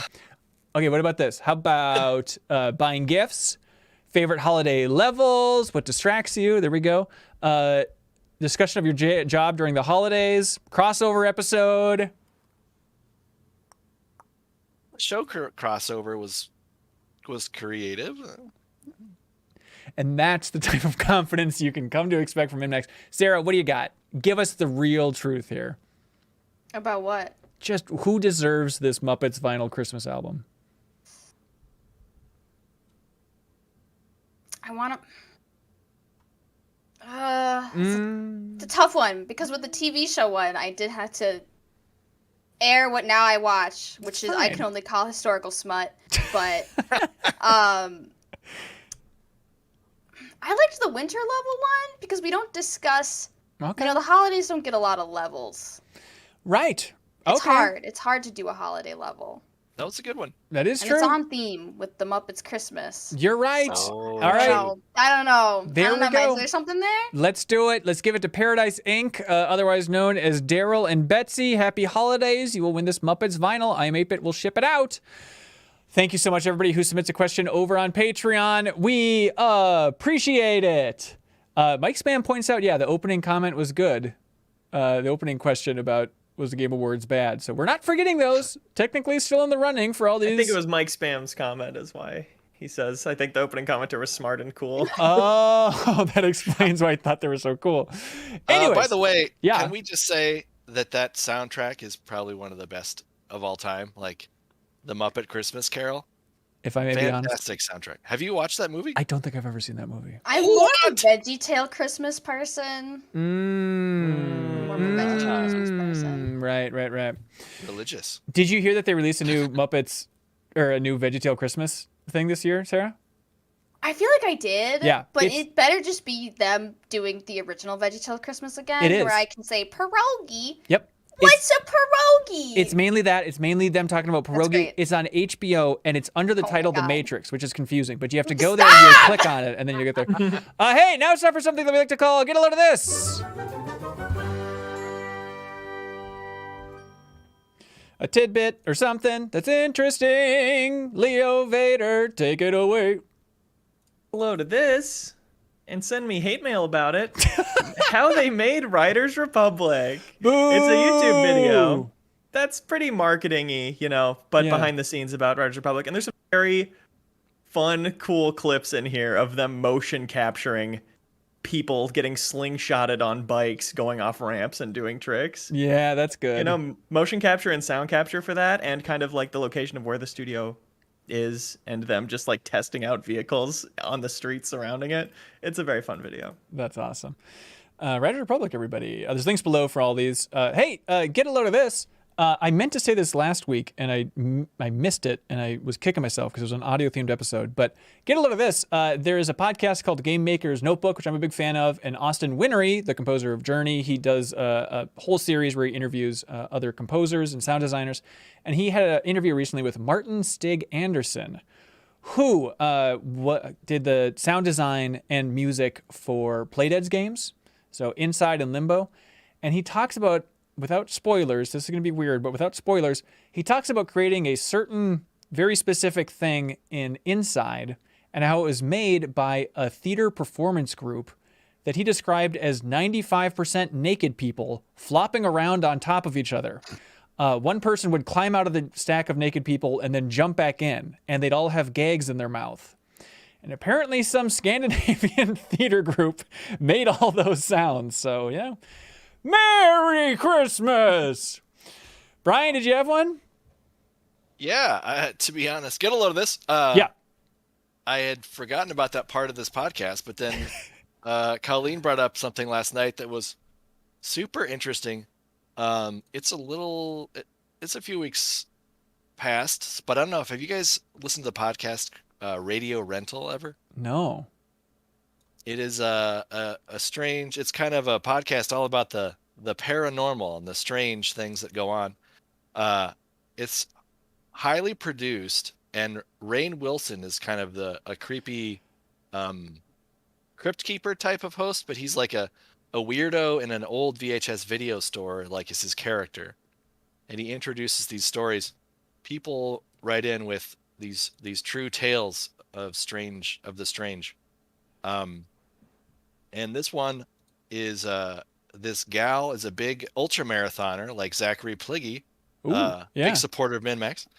And she talked about told the story of running this kind of 100-miler in Hawaii. And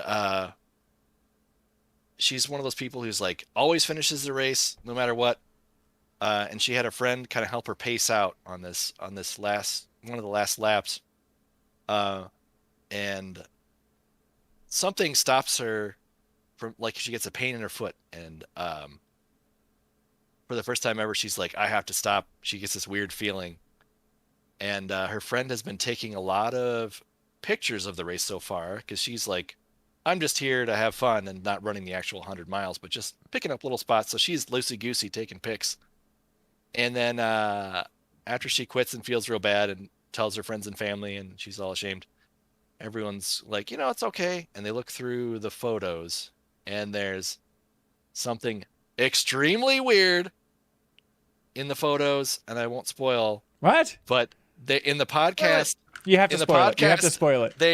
They say, like, stop listening right now and go to our Instagram page and look at this, and it's like, it's the creepiest thing ever. It's episode 19. God. Episode 19. Check it out. There's a link below give for it a folks. Listen. Okay. Yes, give it a listen, and it's super creepy, and it gives you the shivers just to experience it. So it's probably one of the kookiest, creepiest things I've heard on a podcast. All right. Well, hey, there's a link below for everybody. If you aren't going to follow the link, but you do want to know the end of the story, it's a ghoul. No, come on, Leo. Sarah, you got something? Get a load of this, you guys. I just got through the Final Fantasy 14 queue. Yes, Only 2 hours. Yes. Only 2 hours. That's fantastic. That's what podcasting's here for, Sarah. Yeah, Your I know. downtime. Thanks for keeping me company while I waited in queue, guys. Anytime. Let's just record a podcast next time too. Okay, that's it. Hey, get a load of this from the community. Nick from Atlanta submits a link to a new story on IGN from Rebecca Valentine, which is nice to see her cranking out a huge story like this for IGN called The Battle for Bungie's Soul, Inside the Studio's Struggle for a Better Work Culture. She interviewed 26 people just about what it's been like in that studio over the last handful of years, trying to create a better place and the struggles with that. And so it's kind of a subtle theme for this overall episode, but you can check that out. The link is below. Congratulations to Rebecca for some good reporting there to shed some light on one of the biggest studios. Hey, that's it. Thanks so much, everybody, for watching and listening. Thank you for being here, folks. We have some stuff coming up soon. Boy, we have a lot of stuff coming up soon, including Game of the Year debates. So next episode is going to be the MinnMax Awards, which are all categories.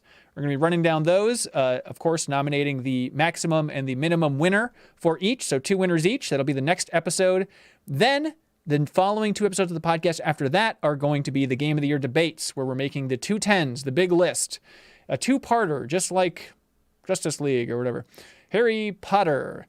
So we're going to be recording those next week. So if you support us on Patreon at the $10 tier, the Backstage Pass tier, you can watch us do all of those debates live, jump in the chat, help influence our opinion, all that fun stuff. We're going to be recording all of those in the back half of next week. So if you've always wanted to watch us record a podcast live, you can jump into the $10 tier. It's a good time to do it. And then you just have to seal your mouth and don't spoil what our Game of the Year is. So we don't spoil it for people listening to the podcast, because those podcasts will be rolling out on the regular interval on Thursdays throughout the entire break. So we will not be taking a week off if you're just a podcast listener. So I hope you all enjoy that. Also, we have Trivia Tower coming up this Sunday on the 12th at 7 p.m. Central. This Sunday, we're going to be joined by Voidburger from Giant Bomb. And the very cool thing with this episode is we have a ton of game codes to give away. Stuff like Tales of Arise, Resident Evil Village, Inscription, It Takes Two, Among Trees. We have a ton of stuff to give away. And you can win a code if you make it to the 2nd floor of Trivia Tower, which means you just have to get 1 question right. You just have to know 1 video game trivia question, which everybody can do. And literally everybody can do it, because for the first time ever, this episode of Trivia Tower is completely free. I want to say free to play, but that sounds gross and it's kind of a tarnished phrase at this point. But the point is, this will be live on YouTube, and we'll have a special invite link in that live YouTube video, which you can get access to the MinnMax Discord where the Trivia Tower competition happens. So check out MinnMax on YouTube. You'll find that link for the Discord. Jump in there. That's where the competition happens. You can even play in your browser. Don't be intimidated by Discord. It's really just 1 click away, and then you can win a bunch of great game codes and prove that you know oh so much about video games. So look forward to that on this Sunday. Let's see. MinnMax Council, our Patreon exclusive podcast, still coming out every single week. Thank you to $5 supporters who unlock that. We will have the call-in episode on Monday, December 13th. So get ready for that. So you can call in and ask any question under the sun. It's going to be noon on December 13th for that call-in episode. Also, There's so many things to run down for the plug section, so please forgive me. Also, thank you to Patrick Polk, who supported us on Patreon at the Play Games With Us tier, which we haven't had anybody jump up to in a while, but Patrick Polk really wanted to play Puzzle Fighter 2 with me. And so I'm very much looking forward to playing Puzzle Fighter with Patrick Polk over the Christmas break. You can choose a cohort, choose a game. Doesn't have to be streamed or nothing. And we'll just have an hour of playing this game, so it should be a good time. Also, Brian Vore, this is for you, dude. Instagram. You can check out MinnMax on Instagram for a behind-the-scenes look every single day. And if you go to Instagram, and what do they have to do, Brian? They have to comment about their favorite part about the episode and follow and like. That's it. Yeah, we have a post up whenever the podcast goes live that says, hey, it's live right now, and it's all of our shining faces. And then if you leave a comment on that about your favorite part of the episode, you can win a copy of Among Trees on Steam, the survival crafting game. We're going to be choosing one randomly. So jump in there and give us a follow on Instagram. It's MinnMax Show, everybody. We appreciate it. All right, that's it. Sarah, you got anything to plug? Yeah, you can follow me at SarahPods on Twitter, and you can watch my streams at SarahPods on Twitch. That sounds wonderful. Seriously, scale of 1 to 10, how much are you looking forward to the Game of the Year debate, Sarah? I'm a little nervous. I am too. I'm a little nervous. It's my first time being in the ring. Yeah. And I really don't know how it's going to hash out. I don't know if threats are going to have to be made. I think so. I don't know if it's going to stay civil. I worry that we're going to be different people after the debate happens. We're going to go in and then we're going to come out completely changed. I think it's a really fine line to walk because you want to take it seriously. You can't just be like, whatever, just put it on the top, whatever. Everybody kind of wants to get to that point internally, but it's like, no. We have to take it seriously. Let's play it straight. It's a good opportunity to talk about the games of the year, but you can't take it too seriously where you get pissy and angry because ultimately it's just a list. And trying to thread that needle is kind of tough. I feel like last year, I think we did a pretty good job of it, right, Leo? I'm trying to remember. Yeah, I think so. I remember being proud of our civility. We definitely had our moments up to bat against each other, but it was that balance of not taking it too seriously while not treating it as a joke. Right. So look forward to that next week, everybody. Leo, you got something to plug? Leo Vader on YouTube and Twitter and Patreon. I have a Patreon video going up on Monday. That's my favorite one yet. Ooh, what's it like? I went and visited Kobe Soft Joe in La Crosse, and it's kind of a slice of life experience of that trip. That's just awesome. Jumping between everything we did. I think it's a really cool vibe for video. Certainly I like it. Hey, there we go. Maybe that's just because I'm in it and my best friend's in it. Come on. Brian Vore, you got something to plug, man? Yeah, you can follow me on Twitter, Brian Vore, and I would think we're at least going to have a couple Max spoilers this month with the rollout of Spider-Man and MacGruber and Hawkeye and Matrix Resurrections and Book of Boba Fett. So that is true. I imagine there's at least going to be something in there for Max spoilers. If you want to, I don't know. We've been doing the last couple live on YouTube, kind of like this. So if you want to jump in and chat with us about it, I'm sure some of that stuff we'll cover. Yeah. Geez, I didn't even factor all that stuff up. But that is a lot of good content in December here. All right. And as always, thank you to everybody who supports us at the $50 tier, the Thank You crew, their names. And don't forget them, are Patrick Polk, another Eden's Chrono Cross crossover, Andrew Uerkwitz, Opposwitch on Xbox. Leo, do you remember the first name? Because I told you not to forget it. Leo, please don't joke. Patreon supporters. That's right. Named Patrick Polk. Shakes, True King Music, Kris, Fixture Gaming's Fixture S1, I Am 8-Bit, DivergeCoffee.com, Zachary Pligge, Ludwig Roque, Andrew Vala, BeatenDownBrian, PrettyGoodPrinting.com, Jawarhello, Mr.Nomer, John Higby, Drew Waranis, Steve Bamdad, Clemens Zobel, Purebred number 6, Starkiller, Spider Dan, SpiralInYourEyes, Preetham Yarlagadda, General DD 99, and Ron with 2 N's. Thank you so much, everybody. Thank you for being here. We'll see you next week for the big MinnMax Awards. Thanks for help spreading the word about MinnMax. Be good, have fun, let's go!